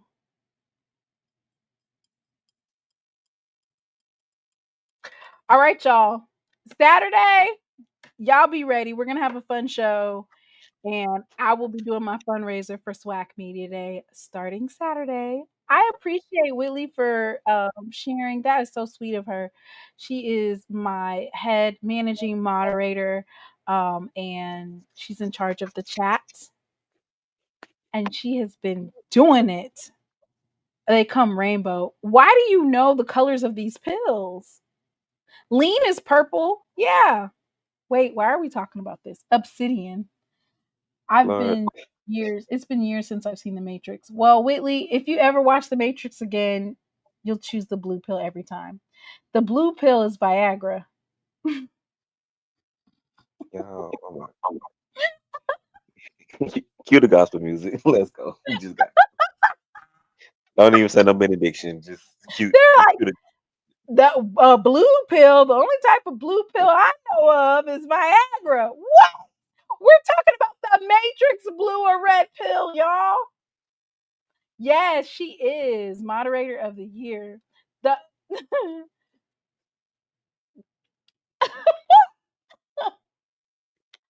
so Blue Chew is too. So I'm guessing that read our Bible tonight. I'm guessing that is not a question that I could ask during SWAC Media Day. If you were in the Matrix, would you take the blue pill or the red pill? Jay, do you see Mr. Moore? I'm trying to act like I didn't see it. He is right. All right, y'all. I will see you guys on SWAC Saturday. Thank y'all so much for hanging out with me. It was fun. And Mr. Ford and Jay and all of you in the chat. Cue the music. And some sleepless nights. Cue the music. But when I look around, All right. I've had some weary days and some sleepless nights.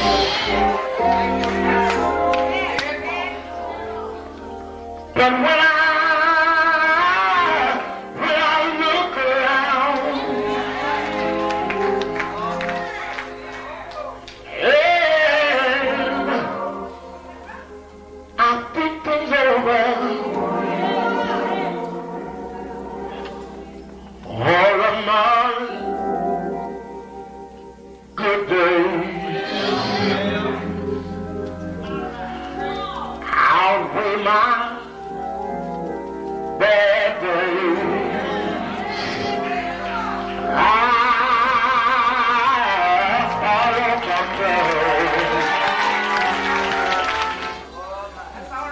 The clouds hang low.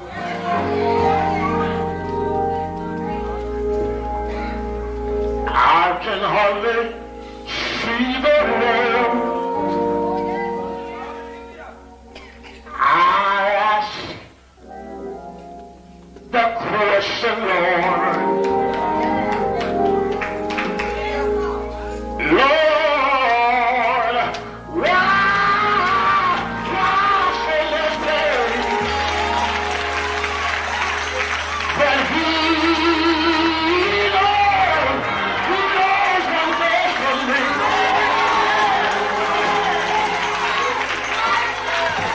Although my weary eyes, they can't see, so I'll just say, thank you, Lord.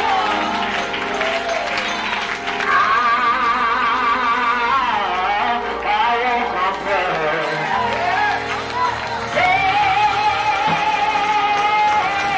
But He is so good to me.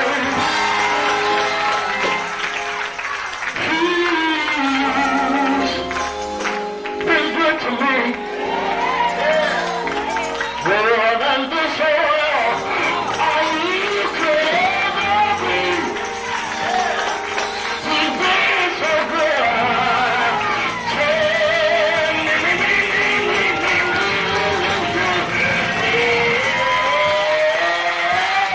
But He knows one thing for me.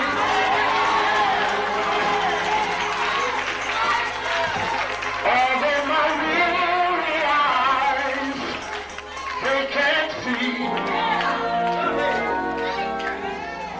so I'll just say, thank you, Lord.